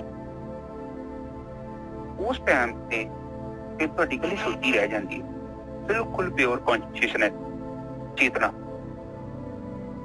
ਆਤਮਾ ਦੀ ਚੇਤਨਾ, ਜਿਹੜੀ ਚੇਤਨਾ, ਜਿਹੜਾ ਚੇਤਨ ਹੈ। ਆਪਾਂ ਸਾਰੇ ਕੌਣ ਹੈ? ਚੇਤਨ ਹਾਂ, ਪੁਰਸ਼। ਉਹ ਚੀਜ਼ ਉੱਥੇ ਪ੍ਰਗਟ ਹੁੰਦੀ ਹੈ। ਔਰ ਉਸ ਤੋਂ ਬਾਅਦ ਵਿਚਾਰ ਜਿਹੜਾ ਹੁੰਦਾ ਵਾ, ਵਿਚਾਰ ਏਦਾਂ ਦਾ ਹੋਊਗਾ ਕਿ ਜਿੱਦਾਂ ਮੇਰੇ ਹੱਥ 'ਚ ਪੈਨ ਆ, ਮੈਂ ਪੈਨ ਸੱਜੇ ਬੰਨੇ ਖਿੱਚਿਆ ਤੇ ਸੱਜੇ ਬੰਨੇ ਜਾਊਗੀ ਲੀ, ਮੈਂ ਖੱਬੇ ਬੰਨੇ ਮੋੜਿਆ ਤੇ ਖੱਬੇ ਬੰਨੇ, ਉੱਪਰ ਕੀਤਾ ਉੱਪਰ, ਥੱਲੇ ਕੀਤਾ ਤੇ ਥੱਲੇ। ਸੁੱਤੀ ਏਦਾਂ ਚੱਲੂਗੀ ਤੁਹਾਡੀ। ਇਹਦਾ ਦੇਖੀਏ ਮਨ ਪਾਵਰਫੁਲ ਹੈ। ਮਨ ਨੇ ਘੜਿਆ ਨਹੀਂ ਨਾ, ਉਹ ਬਾਣੀ ਕਹਿੰਦੀ ਅੱਗੇ ਜਾ ਕੇ ਘੜਿਆ ਜਾਊਗਾ ਗਿਆਨ ਖੰਡ ਦੇ ਵਿੱਚ, ਉਹ ਘੜਿਆ ਜਾਣਾ ਹੁਣ ਅੱਗੇ। ਅਗਲੇ ਬੰਨੇ ਧਿਆਨ ਤੇ ਮੈਨੇ ਘੜਨਾ ਇਹਨੂੰ। ਜਿਹੜਾ ਤੁਸੀਂ ਰਾਤ ਨੂੰ ਕਰ ਰਹੇ ਹੋ ਨਾ, ਕਿਰਿਆ ਕਰਦੇ, ਧਿਆਨ ਤੇ ਸਿਮਰਨ, ਇੱਕ ਤੁਹਾਨੂੰ ਧਿਆਨ ਕਰਨਾ ਹੈ ਤੇ ਇੱਕ ਸਿਮਰਨ ਕਰਨਾ ਹੈ। ਧਿਆਨ ਦਾ ਮਤਲਬ ਸੁੱਚੀ ਨੂੰ ਇਕਾਗਰ ਕਰਨਾ, ਜਿੱਦਾਂ ਕਿ ਇਹਨੂੰ ਪਿਓਰ ਕਰੀ ਜਾਣਾ। ਸੁੱਚੀ ਇੰਨੀ ਬਰੀਕ ਹੋ ਜਾਊਗੀ ਨਾ, ਇੰਨੀ ਬਰੀਕ, ਉੱਥੇ ਫਿਰ ਕੋਈ ਚੀਜ਼ ਦਿਖੂਗੀ ਨਹੀਂ। ਵਿਚਾਰ ਤੇ ਬਹੁਤ ਵੱਡੀ ਗੱਲ ਆ, ਵਿਚਾਰ ਤੇ ਉਹਦੇ ਗੜੀ ਹਾਥੀ ਵਾਂਗੂ ਆ, ਇੰਨੀ ਬਰੀਕ ਹੋ ਜਾਣੀ ਆ, ਉਹਦੇ ਗੜੀ ਕੋਈ ਵੀ ਚੀਜ਼ ਨਹੀਂ ਟਿਕ ਸਕਦੀ, ਇੰਨੀ ਪਿਓਰ ਹੋ ਜਾਊ। ਹਾਂਜੀ ਨੇ ਜਗ੍ਹਾ ਬਾਕੀ ਬੋਲੀ। ਹਾਂਜੀ, ਇਹ ਜਿਹੜਾ ਚੀਜ਼ ਹੈ ਨਾ, ਇਹ ਸਾਰੀ ਦੀ ਸਾਰੀ ਇਹ ਸਰਮਖੰਡ ਦੇ ਵਿੱਚ ਘੜੀ ਜਾ ਰਹੀ ਹੈ, ਮਿਹਨਤ ਦਾ ਖੰਡ ਆ ਭਾਈ। ਇਹ ਸਰਮਖੰਡ ਦੇ ਬਾਰੇ ਆਪਾਂ ਗੱਲ ਕਰ ਰਹੇ। ਛੋਟੀ ਜਿਹੀ 4 ਲਾਈਨਾਂ ਦਾ ਖੰਡ ਦੱਸੇ, ਇਹਦੇ ਬਾਰੇ ਗਿਆਨ ਦਿੱਤਾ ਮਹਾਰਾਜ ਨੇ। ਕਹਿੰਦੇ ਕਿ ਤਾਂ ਕੀਆਂ ਗੱਲਾਂ ਕਥੀਆਂ ਨਾ ਜਾਏ। ਕਹਿੰਦੇ ਉਹ ਸਰਮਖੰਡ ਦੀਆਂ ਗੱਲਾਂ ਦੱਸੀਆਂ ਨਹੀਂ ਜਾ ਸਕਦੀਆਂ ਭਾਈ। ਗੱਲਬਾਤ ਇਹਦੇ ਵਾਸਤੇ ਲਫ਼ਜ਼ਾਂ ਦੇ ਨਾਲ ਜਿਹੜੀਆਂ ਉੱਥੇ ਕੀ ਹੁੰਦਾ ਹੈ, ਕਿਸ ਤਰ੍ਹਾਂ ਹੁੰਦਾ ਹੈ, ਕਿਵੇਂ ਘੜਿਆ ਜਾਂਦਾ ਹੈ ਮਨ, ਸੁਰਤ, ਬੁੱਧ, ਮਤ, ਕਹਿੰਦੇ ਨਹੀਂ ਦੱਸੀਆਂ ਜਾ ਸਕਦੀਆਂ। ਜੇ ਕੋ ਕਹੇ ਪਿੱਛੇ ਪਛਤਾਏ, ਜੇ ਕੋਈ ਦੱਸਦਾ ਵੀ ਹੈ ਤੇ ਪਛਤਾਊਗਾ ਭਾਈ, ਕਿਉਂਕਿ ਉਹ ਪੂਰੀ ਤਰ੍ਹਾਂ ਉਹ ਦੱਸ ਹੀ ਨਹੀਂ ਸਕੂਗਾ, ਸ਼ਬਦ ਹੀ ਨਹੀਂ ਬਣੇ ਦੱਸਣ ਦੇ ਵਾਸਤੇ। ਹਾਂਜੀ ਵੀਰ ਜੀ। ਹਾਂਜੀ ਬਿਲਕੁਲ ਠੀਕ ਹੈ। ਉਹ ਗੁਰੂ ਜੀ ਸਾਨੂੰ ਇਹ ਸਮਝਾ ਰਹੇ ਨੇ ਕਿ ਜਿਹੜਾ ਸਰਮਖੰਡ ਤਾਂ ਕੀ ਗੱਲਾਂ, ਹਾਂ ਸ਼ਰਮਖੰਡ ਦੀ ਜਿਹੜੀਆਂ ਗੱਲਾਂ ਸੀਗੀਆਂ ਨੇ ਉਹ ਦੱਸੀਆਂ ਨਹੀਂ ਜਾ ਸਕਦੀਆਂ, ਕਿਉਂਕਿ ਉਹ ਹੈਗਾ ਸੁਖਾਪਤੀ। ਬਿਲਕੁਲ। ਜਾਗਰਤ ਸਪਨ, ਜਾਗਰਤ ਤੋਂ ਭਾਵ ਮੈਂ ਬਾਹਰੋਂ ਜਾਗਦਿਆਂ ਅੰਦਰੋਂ ਸੁੱਤਾ ਵਾਂ, ਸਪਨ ਦੇ ਵਿੱਚ ਮੈਂ ਅੰਦਰੋਂ ਜਾਗਦਿਆਂ ਪਰ ਬਾਹਰੋਂ ਸੁੱਤਾ ਵਾਂ। ਸੁਖਾਪਤੀ ਕਿ ਮੈਂ ਬਾਹਰੋਂ ਵੀ ਸੁੱਤਾ ਤੇ ਅੰਦਰੋਂ ਵੀ ਸੁੱਤਾ। ਇਹ ਗੱਲ ਕਰਦੇ ਤੁਰੀਆ ਅਵਸਥਾ ਦੀ। ਤੁਰੀਆ ਬਿਲਕੁਲ ਅਬਜੈਕਟ ਸੋਚੋ ਕਿੰਨੀ ਵੱਡੀ ਅਵਸਥਾ। ਮਨ ਉੱਥੇ ਹੈਗਾ, ਬੁੱਧੀ ਉੱਥੇ ਹੈਗੀ ਹੈ, ਚਿੱਤ ਹੈਗਾ। ਵੇਖੋ ਸਾਰੇ ਜਿੱਥੇ ਜਿਨ੍ਹਾਂ ਦੀ ਗੱਲ ਕਰਦੇ ਜਿਹਨਾਂ ਨੂੰ ਘੜ ਦਿੰਦੇ ਆ, ਜਿੱਦਾਂ ਕਿ ਤਰਖਾਣ ਨੀ ਕਹਿੰਦੇ ਹੁੰਦੇ ਕਿ ਤੈਨੂੰ ਕਿੱਲੇ ਨੂੰ ਘੜ ਦਾਂਗੇ, ਮਤਲਬ ਉਹਦੇ ਮੋਢੇ ਮਾਢੇ ਜੇ ਲਾ ਦੇਣੇ, ਬਿਲਕੁਲ ਪਿਓਰ ਚੀਜ਼ ਕੱਢ ਲੈਣ। ਘੜਨਾ ਹੁਣ ਜਿਹੜਾ ਲੱਕੜ ਹੈ, ਮੂਰਤੀ ਨੂੰ ਘੜਦਾ ਨਾ, ਲੱਕੜ ਚ ਪ੍ਰਗਟ ਕਰਦਾ ਨਾ ਮੂਰਤੀ ਨੂੰ। ਫਾਲਤੂ ਦੇ ਹੁਣ ਪੱਥਰ ਦਾ ਜਿਹੜਾ ਸ਼ਿਲਪਕਾਰ ਹੈਗਾ ਉਹ ਕੀ ਕਰਦਾ, ਉਹ ਵੀ ਤੇ ਕਰਦਾ ਕਿ ਤਰਾਸ਼ ਦਿੰਦਾ ਹੈ ਮੂਰਤੀ, ਫਾਲਤੂ ਦੇ ਪੱਥਰ ਨੂੰ ਅਲੱਗ ਕਰਦਾ, ਅਸਲੀ ਜਿਹੜੀ ਮੂਰਤੀ ਨੂੰ ਪ੍ਰਗਟ ਕਰਦਾ, ਤਰਾਸ਼ਦਾ ਨੂੰ ਪ੍ਰਗਟ ਕਰਦਾ ਅੰਦਰੋਂ। ਇੱਥੇ ਵੀ ਬਾਣੀ ਆਪਾਂ ਨੂੰ ਕੀ ਕਹਿ ਰਹੀ ਆ ਕਿ ਉੱਥੇ ਜਾ ਕੇ ਤੈਨੂੰ ਇਹ ਜਿਹੜੀ ਚੀਜ਼ਾਂ ਤੇਰੀਆਂ ਹੈਗੀਆਂ ਇਹ ਪਿਓਰ ਹੋਣਗੀਆਂ, ਰਿਫਾਈਨਡ ਹੋਣਗੀਆਂ, ਤੇਰੀ ਵਿਜ਼ਨ ਕਲੀਅਰ ਹੋਊਗੀ, ਤੇਰੀ ਬੁੱਧੀ ਸਾਫ਼ ਹੋਊਗੀ, ਤੇਰੀ ਮੱਤ ਸਹੀ ਹੋਊਗੀ, ਤੇਰਾ ਮਨ ਦਾ ਵੀ ਜਿਹੜਾ ਵਾ ਉਹਦੀ ਕੁਆਲਿਟੀ ਅਪਗ੍ਰੇਡ ਹੋਊਗੀ, ਜਿਹੜੀ ਮਿਲਾਵਟ ਸੜ ਜੇਗੀ। ਠੀਕ ਹੈ ਨਾ ਜੀ, ਸਭ ਅੱਗੇ ਬੋਲੀ। ਜਿੱਥੇ ਘੜੀਏ ਸੁਰਤ ਮਤ ਮਨ ਬੁੱਧ, ਜਿੱਥੇ ਘੜੀਏ ਸੁਰਾਂ ਸਿਦਾਂ ਕੀ ਸੁਧ। ਕਹਿੰਦੇ ਆ 4 ਚੀਜ਼ਾਂ ਉੱਥੇ ਘੜੀਆਂ ਜਾਂਦੀਆਂ ਭਾਈ। ਸੁਰਤ ਆ, ਮਤ ਹੈਗੀ ਤੇ ਮਨ ਹੈਗਾ ਤੇ ਬੁੱਧੀ ਹੈਗੀ ਆ। ਇਹ ਸਾਰੀਆਂ ਚੀਜ਼ਾਂ ਜਿਹੜੀਆਂ ਹੈਗੀਆਂ ਕਿਹੋ ਜਿਹੀਆਂ ਹੋ ਜਾਂਦੀਆਂ ਕਿ ਦੇਵਤਿਆਂ ਵਾਲੀ ਕਹਿੰਦੇ ਆ, ਦੇਵਤਿਆਂ ਦੇ ਸਿੱਧਾਂ ਵਾਲੀ ਜਿਹੜੇ ਆ ਅਕਲ ਆ ਜਾਂਦੀ ਇਨਸਾਨ ਦੇ ਅੰਦਰ। ਸੁੱਧ ਮਤਲਬ ਸੋਝੀ, ਸੁੱਧ ਮਤਲਬ ਸੋਝੀ ਅਕਲ। ਦੇਵਤਿਆਂ ਦੀ ਜਿਹੜੀ ਅਕਲ ਆ, ਸਿੱਧਾਂ ਦੇ ਵਿੱਚ ਜਿਹੜੀ ਅਕਲ ਆ ਜਾਂਦੀ ਆ, ਉਹੀ ਜਿਹੀ ਅਕਲ ਇਨਸਾਨ ਦੇ ਅੰਦਰ ਆ ਜਾਂਦੀ ਹੈ। ਹਾਂਜੀ ਵੀ ਹਾਂਜੀ, ਬਿਲਕੁਲ ਠੀਕ ਹੈ ਜੀ, ਬਾਣੀ ਬਿਲਕੁਲ ਸਹੀ ਕਹਿ ਰਹੀ ਹੈ ਕਿ ਉੱਥੇ ਜਿਹੜੀ ਨਾ ਸ਼ੁੱਧ ਆ ਜਾਣੀ ਆ, ਹੋਸ਼ ਆ ਜਾਣੀ ਆਪਾਂ ਨੂੰ। ਜਦੋਂ ਵੀ ਆਪਾਂ ਆਤਮਾ ਦੇ ਵਿੱਚ ਸਥਿਰ ਹੋ ਗਏ ਨਾ ਤੇ ਸਾਡੇ ਅੰਦਰ ਹੋਸ਼ ਦਾ ਦੀਪਕ ਪ੍ਰਗਟ ਹੋ ਜਾਣਾ, ਚੇਤਨ ਦਾ। ਚੇਤਨ ਹੈ ਆਪ ਤੇ ਜਿਹੜਾ ਗਿਆਨ ਸਾਡੇ ਅੰਦਰੋਂ ਪ੍ਰਗਟ ਹੋਊਗਾ। ਕਹਿਣ ਤੋਂ ਭਾਵ ਅਸੀਂ ਸ਼ਾਂਤ ਹੋ ਜਾਵਾਂਗੇ। ਜਿੰਨਾ ਚਿਰ ਤੱਕ ਬੰਦਾ ਸ਼ਾਂਤ ਨਹੀਂ ਹੈਗਾ ਉਹਨਾਂ ਚਿਰ ਤੱਕ ਉਹਨੂੰ ਜੀਵਨ ਦਾ ਨਹੀਂ ਪਤਾ ਲੱਗਣਾ। ਸ਼ਾਂਤ ਬੰਦਾ ਹੀ ਯਥਾਰਥ ਸੱਚ ਨੂੰ ਦੇਖ ਸਕਦਾ। ਹੁਣ ਤੇ ਆਪਾਂ ਕਿਰਿਆ ਕਰਦੇ ਹਾਂ, ਅਗਲੇ ਨੇ ਮਾੜੀ ਜੀ ਗੱਲ ਕਹੀ ਤੇ ਅਸੀਂ ਆਪਣਾ ਤੋਦੇ ਵਾਂਗੂ ਬੋਲਣਾ ਸ਼ੁਰੂ ਕਰ ਦਿੰਦੇ ਹਾਂ। ਉਧਰੋਂ ਰਿਮੋਟ ਨੱਪਿਆ, ਅਸੀਂ ਰੋਬੋਟ ਵਾਂਗੂ ਹਿੱਲਣਾ ਸ਼ੁਰੂ ਕਰਤਾ। ਇਹਨੇ ਗਾਲ ਕੱਢੀ, ਆਪ ਇੱਧਰੋਂ ਗਾਲਾਂ ਕੱਢੀਆਂ ਸ਼ੁਰੂ ਕਰਤੀਆਂ। ਯਥਾਰਥ ਅਲਾਤੂਲ ਨੌਨ ਸਟਾਪ। ਆਪਾਂ ਸ਼ਾਂਤ ਨਹੀਂ ਆ, ਪਰ ਜਦੋਂ ਆਪਾਂ ਇੱਥੇ ਪਹੁੰਚ ਗਏ ਆ, ਇਹ ਨਿਜਰ ਸਾਹਿਬ ਕਿਹੜਾ ਖੰਡ ਹੈ? ਸ਼ਰਮ ਖੰਡ ਹੈ ਨਾ? ਸ਼ਰਮ ਖੰਡ, ਸ਼ਰਮ ਮਿਹਨਤ ਦਾ ਖੰਡ। ਹਾਂ, ਇਹ ਸ਼ਰਮ ਖੰਡ ਮਤਲਬ ਮਿਹਨਤ ਦਾ ਖੰਡ। ਜਦੋਂ ਆਪਾਂ ਭਗਤੀ ਕੀਤੀ ਹੈ, ਧਿਆਨ ਸਿਮਰਨ, ਲਗਾਤਾਰ ਚੱਲਦੇ ਗਏ ਆ, ਚੱਲਦੇ ਪਏ ਆ। ਪ੍ਰਮਾਤਮਾ ਵੀ ਵਿੰਦਾ ਪਿਆ ਵਾ। ਇਹ ਬੰਦੇ ਰੋਜ਼ ਆ ਰਹੇ ਆ। ਇਹ ਕੁਛ ਬੰਦੇ ਹੈਗੇ ਨੇ, ਇਹ ਤੇ ਸੂਖਮ ਸਾਧਨਾ ਕਰ ਰਹੇ ਨੇ। ਸਥੂਲ ਭੌਤਿਕ ਪਦਾਰਥਾਂ ਦੀ ਸਾਧਨਾ ਕਰਨੀ ਬੜੀ ਆਸਾਨ ਹੈ। ਮੂਰਤੀਆਂ ਪੂਜਾ ਕਰਨੀਆਂ ਬਹੁਤ ਆਸਾਨ ਨੇ, ਉਹ ਤੇ ਬਹੁਤ ਈਜ਼ੀ। ਹੋਰ ਗ੍ਰੰਥਾਂ ਦਾ ਰਟਨ ਕਰਨਾ ਬਹੁਤ ਆਸਾਨ। ਪਰ ਇਹ ਤੇ ਸੂਖਮ ਸਾਧਨਾ ਕਰ ਰਹੇ ਨੇ ਲੋਕ। ਇਹ ਕਿੱਥੇ ਆ ਗਏ ਨੇ? ਸੂਖਮ ਚ ਆ ਗਏ ਨੇ।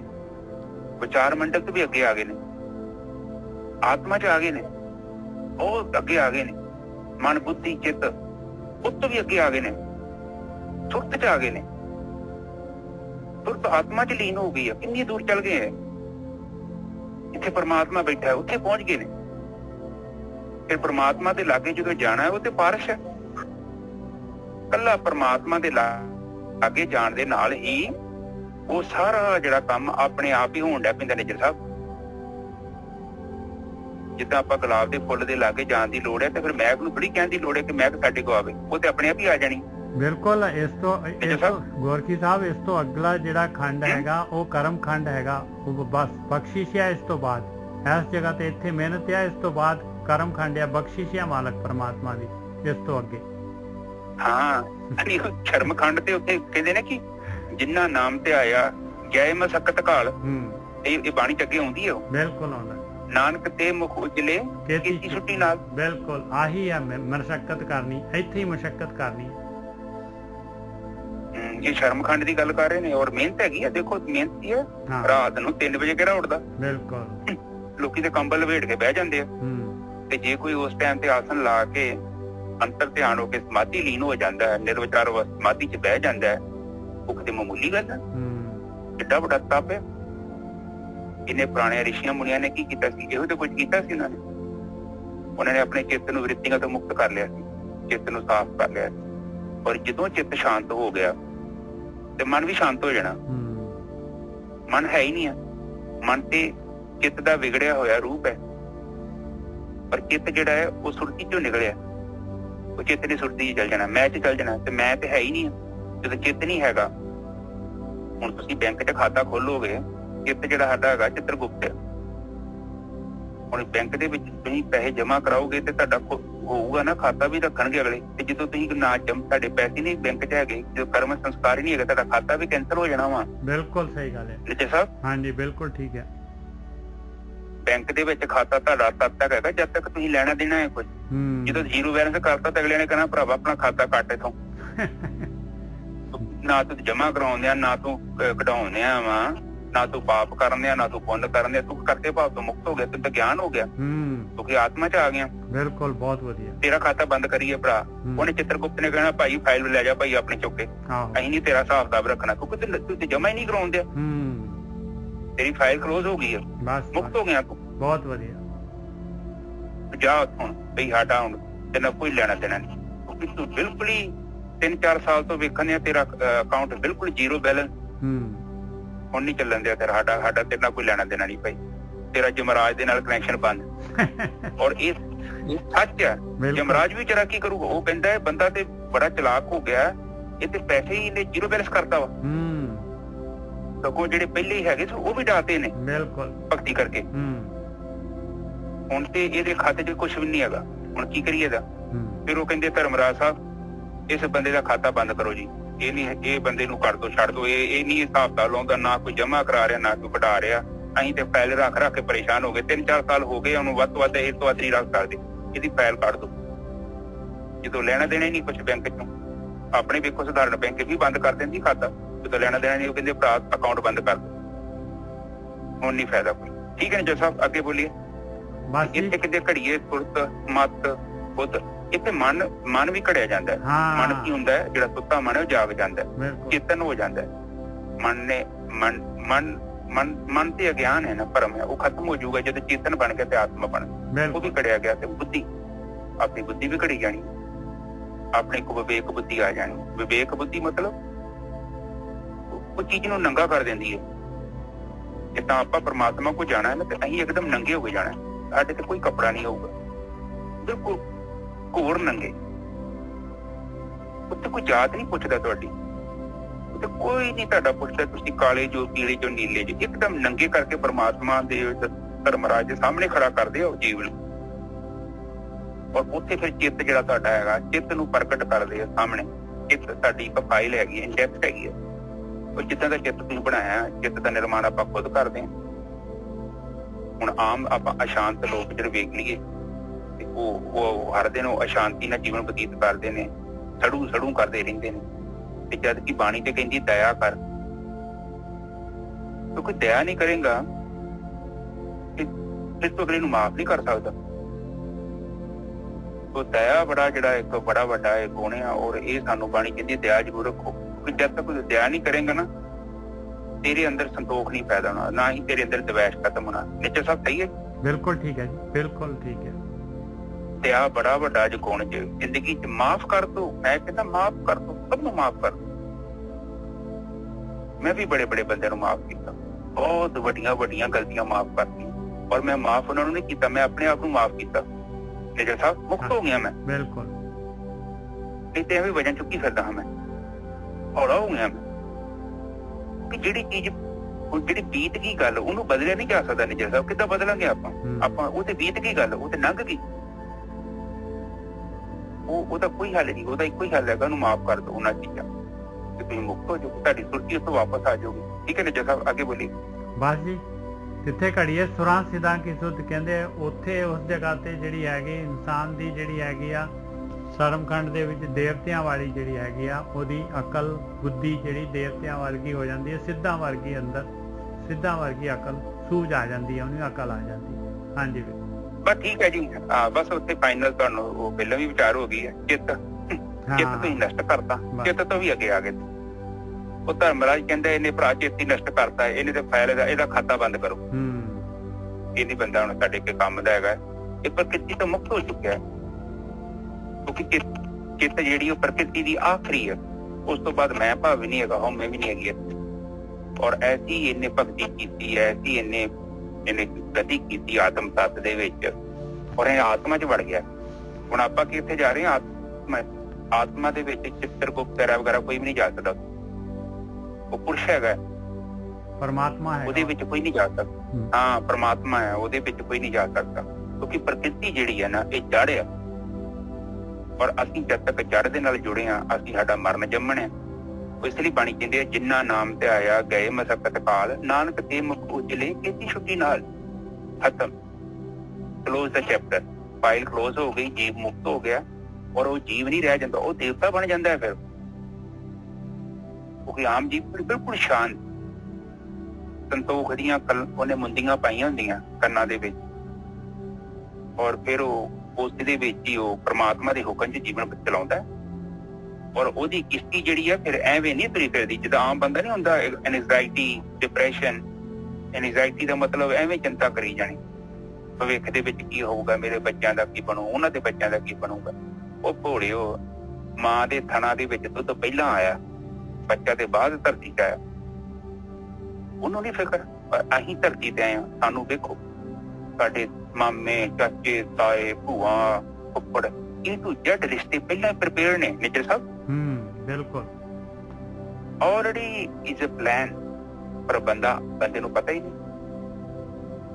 ਔਰ ਡਿਪਰੈਸ਼ਨ ਕਾਹਦਾ? ਕੋਈ ਭੋਲਿਓ, ਤੁਹਾਨੂੰ ਪ੍ਰੋਬਲਮ ਇਹੋ ਹੀ ਹੈ ਕਿ ਜੋ ਬੀਤਿਆ ਜੀਵਨ 'ਚ ਹੋਇਆ ਤੁਹਾਨੂੰ ਮਨਜ਼ੂਰ ਨਹੀਂ ਆ, ਉਹ ਹੋਣਾ ਹੀ ਸੀ ਕਿਉਂਕਿ ਤੁਸੀਂ ਜਿਹੜੇ ਕਰਮ ਕੀਤੇ ਨੇ ਉਹ ਸੰਸਕਾਰ ਬਣੇ ਨੇ ਔਰ ਉਹਨਾਂ ਨੇ ਉਸੇ ਰੂਪ 'ਚ ਨਸ਼ਟ ਹੋਣਾ। ਉਹ ਔਖੀ ਆ, ਔਖੀ ਹਾਰਡ ਕੈਂਡੀ ਆ, ਪਰ ਜਦੋਂ ਆਪਾਂ ਨੂੰ ਸ਼ਾਂਤੀ ਨਾਲ ਖਾ ਲੈਂਦੇ ਆ ਤੇ ਫਿਰ ਮੁਕਤ ਹੋ ਜਾਂਦੇ ਆ ਆਪਾਂ। ਜਦੋਂ ਆਪਾਂ ਸਾਨੂੰ ਭੂਤਕਾਲ ਕਿਉਂ ਪਰੇਸ਼ਾਨ ਕਰਦਾ ਹੈ? ਕਿਉਂਕਿ ਅਸੀਂ ਮਾਫ ਨਹੀਂ ਕਰਨਾ ਚਾਹੁੰਦੇ, ਸਾਡੇ 'ਚ ਦਇਆ ਨਹੀਂ ਹੈਗੀ। ਪਰ ਦਇਆ ਤੇ ਪ੍ਰਮਾਤਮਾ ਦੇ ਗੁਣ ਆ, ਦਇਆ ਦਾ ਮਾਫ ਕਰ ਦੋ, ਦਇਆ ਕਰੋ। ਪਰ ਦਇਆ ਕਿਸੇ ਤੇ ਥੋੜੀ ਕਰਨੀ, ਆਪਾਂ ਤੇ ਆਪਣੇ ਆਪ ਤੇ ਕਰਨੀ। ਅੱਜ ਮਾਫ ਕਰੋ ਲੋਕਾਂ, ਕਰ ਦੋ ਮਾਫ ਸਾਰਿਆਂ ਨੂੰ, ਤੁਸੀਂ ਮੁਕਤ ਹੋ ਜਾਓ। ਕੋਈ ਗਾਲਾਂ ਵੀ ਕੱਢਦਾ ਹੈ, ਸ਼ਾਂਤ ਹੋ ਕੇ ਸੁਣੋ, ਬਸ 5 ਮਿੰਟ ਬੋਲ ਲਿਆ ਤੇ ਉਹਨੂੰ ਵਿਚਾਰੇ ਨੂੰ। ਕਿਉਂਕਿ ਜਿੰਨਾ ਚਿਰ ਤੱਕ ਅਸੀਂ ਸ਼ਾਂਤ ਨਹੀਂ ਨਾ ਹੁੰਦੇ ਉਹਨਾਂ ਚਿਰ ਤੱਕ ਜੀਵਨ ਦਾ ਥੋੜਾ ਵੀ ਨਹੀਂ ਪਤਾ ਲੱਗਣਾ। ਜੀਵਨ ਇੱਕ ਬਿਲਕੁਲ ਘਟੀਆ, ਇੱਕ ਥਰਡ ਕਲਾਸ ਜਿਹੜਾ ਕਹਿੰਦੇ ਨਾ ਜੀਵਨ ਹੈ, ਜਿਹੜਾ ਬੰਦਾ ਸ਼ਾਂਤੀ ਦਾ ਤਿਆਗ ਕਰਦਾ। ਹਮੇਸ਼ਾ ਸ਼ਾਂਤੀ ਦੇ ਨਾਲ ਹੀ ਜੀਵਨ ਦੇ ਵਿੱਚ ਕੁਝ ਵਧੀਆ ਸੋਚਿਆ ਜਾ ਸਕਦਾ ਹੈ। ਰੌਲੇ 'ਚ ਤਾਂ ਕੁਛ ਨਹੀਂ ਪਤਾ ਲੱਗਣਾ। ਔਰ ਕੋਸ਼ਿਸ਼ ਕਰੋ ਜਿਹੜੀ ਸੁਰਤੀ ਹੈ ਉਹਨੂੰ ਆਪਣੇ ਕੰਟਰੋਲ 'ਚ ਲੈ ਕੇ ਆਓ, ਤਾਂ ਜੋ ਮਨ ਜਿਹੜਾ ਨਾ ਉਹ ਲੱਕੜਾਂ ਜਿਹੜੀਆਂ ਤੈਰਦੀਆਂ ਪਈਆਂ ਨੇ ਚਿੱਤ ਦੇ ਵਿੱਚ, ਉਹਨਾਂ ਦਾ ਕੁਝ ਅਰੇਂਜਮੈਂਟ ਕੀਤਾ ਜਾਵੇ। ਸੋ ਅੱਜ ਦੀ ਵਿਚਾਰ ਇੱਥੇ ਕੀਤੀ ਜਾਂਦੀ ਹੈ ਸਮਾਪਤ। ਠੀਕ ਹੈ ਜੀ ਸਾਹਿਬ? ਹਾਂਜੀ ਬਿਲਕੁਲ, ਬਹੁਤ ਵਧੀਆ ਜੀ, ਬਹੁਤ ਸ਼ਾਨਦਾਰ ਬਾਣੀ ਜੀ। ਦੇਖੋ ਕਿੰਨਾ ਵਧੀਆ ਗਿਆਨ ਕੀਤਾ, ਇੱਕਦਮ ਇੱਕ ਚੀਜ਼ ਨੂੰ ਕਲੀਅਰ ਕਰਕੇ ਰੱਖਤਾ ਗੁਰੂ ਜੀ ਨੇ। ਅਜੇ ਵੀ ਕੋਈ ਬੰਦਾ ਇਸ ਅਵਸਥਾ ਤੱਕ ਨਾ ਪਹੁੰਚੇ ਤੇ ਬੜੀ ਸ਼ਰਮ ਵਾਲੀ ਗੱਲ। ਕਿਸੇ ਮੂਰਤੀ ਦੀ ਗੱਲ ਕੀਤੀ, ਕਿਸੇ ਬੰਦੇ ਨੂੰ ਪੂਜਣ ਦੀ ਗੱਲ ਕੀਤੀ ਹੈ? ਦੱਸੋ। ਡਾਇਰੈਕਟ ਪਰਮਾਤਮਾ ਦੀ ਗੱਲ ਹੋ ਰਹੀ ਹੈ, ਬ੍ਰਹਮ ਦੀ। ਕਿਹੜੇ ਬ੍ਰਹਮ ਦੀ ਗੱਲ ਕਰਦੇ ਨੇ? ਜਿੱਥੇ ਬ੍ਰਹਮੇ ਪੈਦਾ ਹੋ ਰਹੇ ਨੇ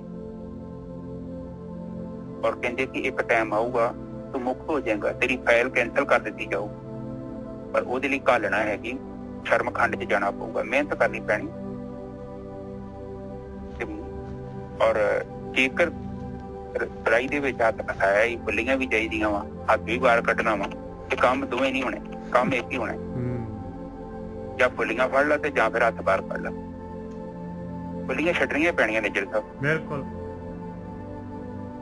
ਜਿੰਨਾ ਚਿਰ ਇਨਸਾਨ ਬੁੱਲੀਆਂ ਨਹੀਂ ਨਾ ਛੱਡੂਗਾ ਉਸ ਰਾਈ ਤੋਂ ਹੱਥ ਨਿਕਲਣਾ ਹੀ ਨਹੀਂ। ਨਾ ਨਹੀਂ, ਬਿਲਕੁਲ ਨਹੀਂ ਨਿਕਲਣਾ। ਐਵੇਂ ਮੈਂ ਕਹਿਦਾ ਮੈਂ ਝੂਠ ਮਾਰਦਾ ਕਿ ਤੇ ਭਗਤੀ ਕੀਤਾ ਤੁਹਾਡਾ ਹੱਥ ਬਾਹਰ ਆ ਜਾਊਗਾ, ਨਾ। ਉਹਨੂੰ ਛੱਡਣਾ ਪੈਣਾ ਹੈ। ਹੱਥ ਨੂੰ ਢਿੱਲਾ ਛੱਡ ਦੋਗੇ, ਫੁੱਲੀਆਂ ਛੱਡ ਦੋਗੇ ਤੇ ਆਪਣੇ ਆਪ ਹੀ ਹੱਥ ਬਾਹਰ ਆ ਜਾਣਾ। ਕਿਉਂਕਿ ਪ੍ਰਕਿਰਤੀ ਨੇ ਤੇ ਫੁੱਲੀਆਂ ਦੇ ਨਾਲ ਤੇ ਬੰਨਿਆ ਸਾਨੂੰ। ਪਰ ਕਿਤੇ ਨਹੀਂ ਭੁੱਖੇ ਮਰਦੇ, ਕੁਛ ਨਹੀਂ ਹੁੰਦਾ। ਬੜੇ ਪੈਸੇ ਘੱਟ ਕਮਾ ਲਾਂਗੇ, ਕੁਝ ਨਹੀਂ ਹੋ ਸਕਦਾ। ਜਿੱਥੇ ਰਾਜੇ ਸਿਕੰਦਰ ਵਰਗੇ ਬਾਦਸ਼ਾਹ ਲੰਘੇ ਨੇ ਤੇ ਸਾਨੂੰ ਵੀ ਕਿੰਨੇ ਯਾਦ ਕਰਨਾ। ਤੋ ਇਹੋ ਹੀ ਆ ਕਿ ਸੁਥਰਾ ਜੀਵਨ ਬਤੀਤ ਕਰੀਏ, ਆਪਾਂ ਰਲ ਮਿਲ ਕੇ ਚੱਲੀਏ ਔਰ ਸੰਗਤ ਕਰੀਏ, ਚੰਗੇ ਲੋਕਾਂ ਦੀ ਸੰਗਤ ਕਰੀਏ, ਉਹਨਾਂ ਦੀ ਸੰਗਤ ਕਰੀਏ ਜਿਹੜੇ ਸਾਨੂੰ ਅਗਿਆਨ ਤੋਂ ਮੁਕਤ ਕਰ, ਜਿਹੜੇ ਹਨੇਰੇ ਤੋਂ ਪ੍ਰਕਾਸ਼ ਵੱਲ ਲੈ ਕੇ ਜਾਣ, ਤੇ ਜਿਹੜੇ ਸਾਡੀ ਅੱਖਾਂ ਤੇ ਪੱਟੀਆਂ ਬੰਨਣ, ਉਹਨਾਂ ਤੋਂ ਦੂਰ ਜਾਈਏ। ਗੁਰਬਾਣੀ ਤੇ ਉਹ ਕਹਿ ਰਹੀ ਹੈ ਆਪਣੀ ਵਿਵੇਕ ਦਾ ਇਸਤੇਮਾਲ ਕਰ, ਬੁੱਧੀ ਤੋਂ ਬਿਨਾਂ ਨਾ ਹਿੱਲੀ, ਨਹੀਂ ਤੇ ਤੈਨੂੰ ਠੱਗੀ ਵੱਜ ਜਾਣੀ, ਤੈਨੂੰ ਪਤਾ ਵੀ ਨਹੀਂ ਲੱਗਣਾ। ਤੇਰੇ ਗਿਆਨ ਇੰਦਰੀ ਤੇਰੇ ਨਹੀਂ ਨਾਲ ਨਹੀਂ ਹੈਗੇ ਤੇ ਦੂਜੇ ਨੇ ਤੇਰੀ ਕੀ ਮਦਦ ਕਰਨੀ? ਕਹਿੰਦੇ ਏਦਾਂ ਦੀ ਤੇਰੀ ਬੁੱਧੀ ਬਣ ਚੁੱਕੀ। ਅੱਜ ਦੀ ਵਿਚਾਰ ਇੱਥੇ ਸਮਾਪਤ। ਠੀਕ ਹੈ ਨਾ ਜੀ ਸਾਹਿਬ? ਬਹੁਤ ਵਧੀਆ ਜੀ, ਬਹੁਤ ਵਧੀਆ।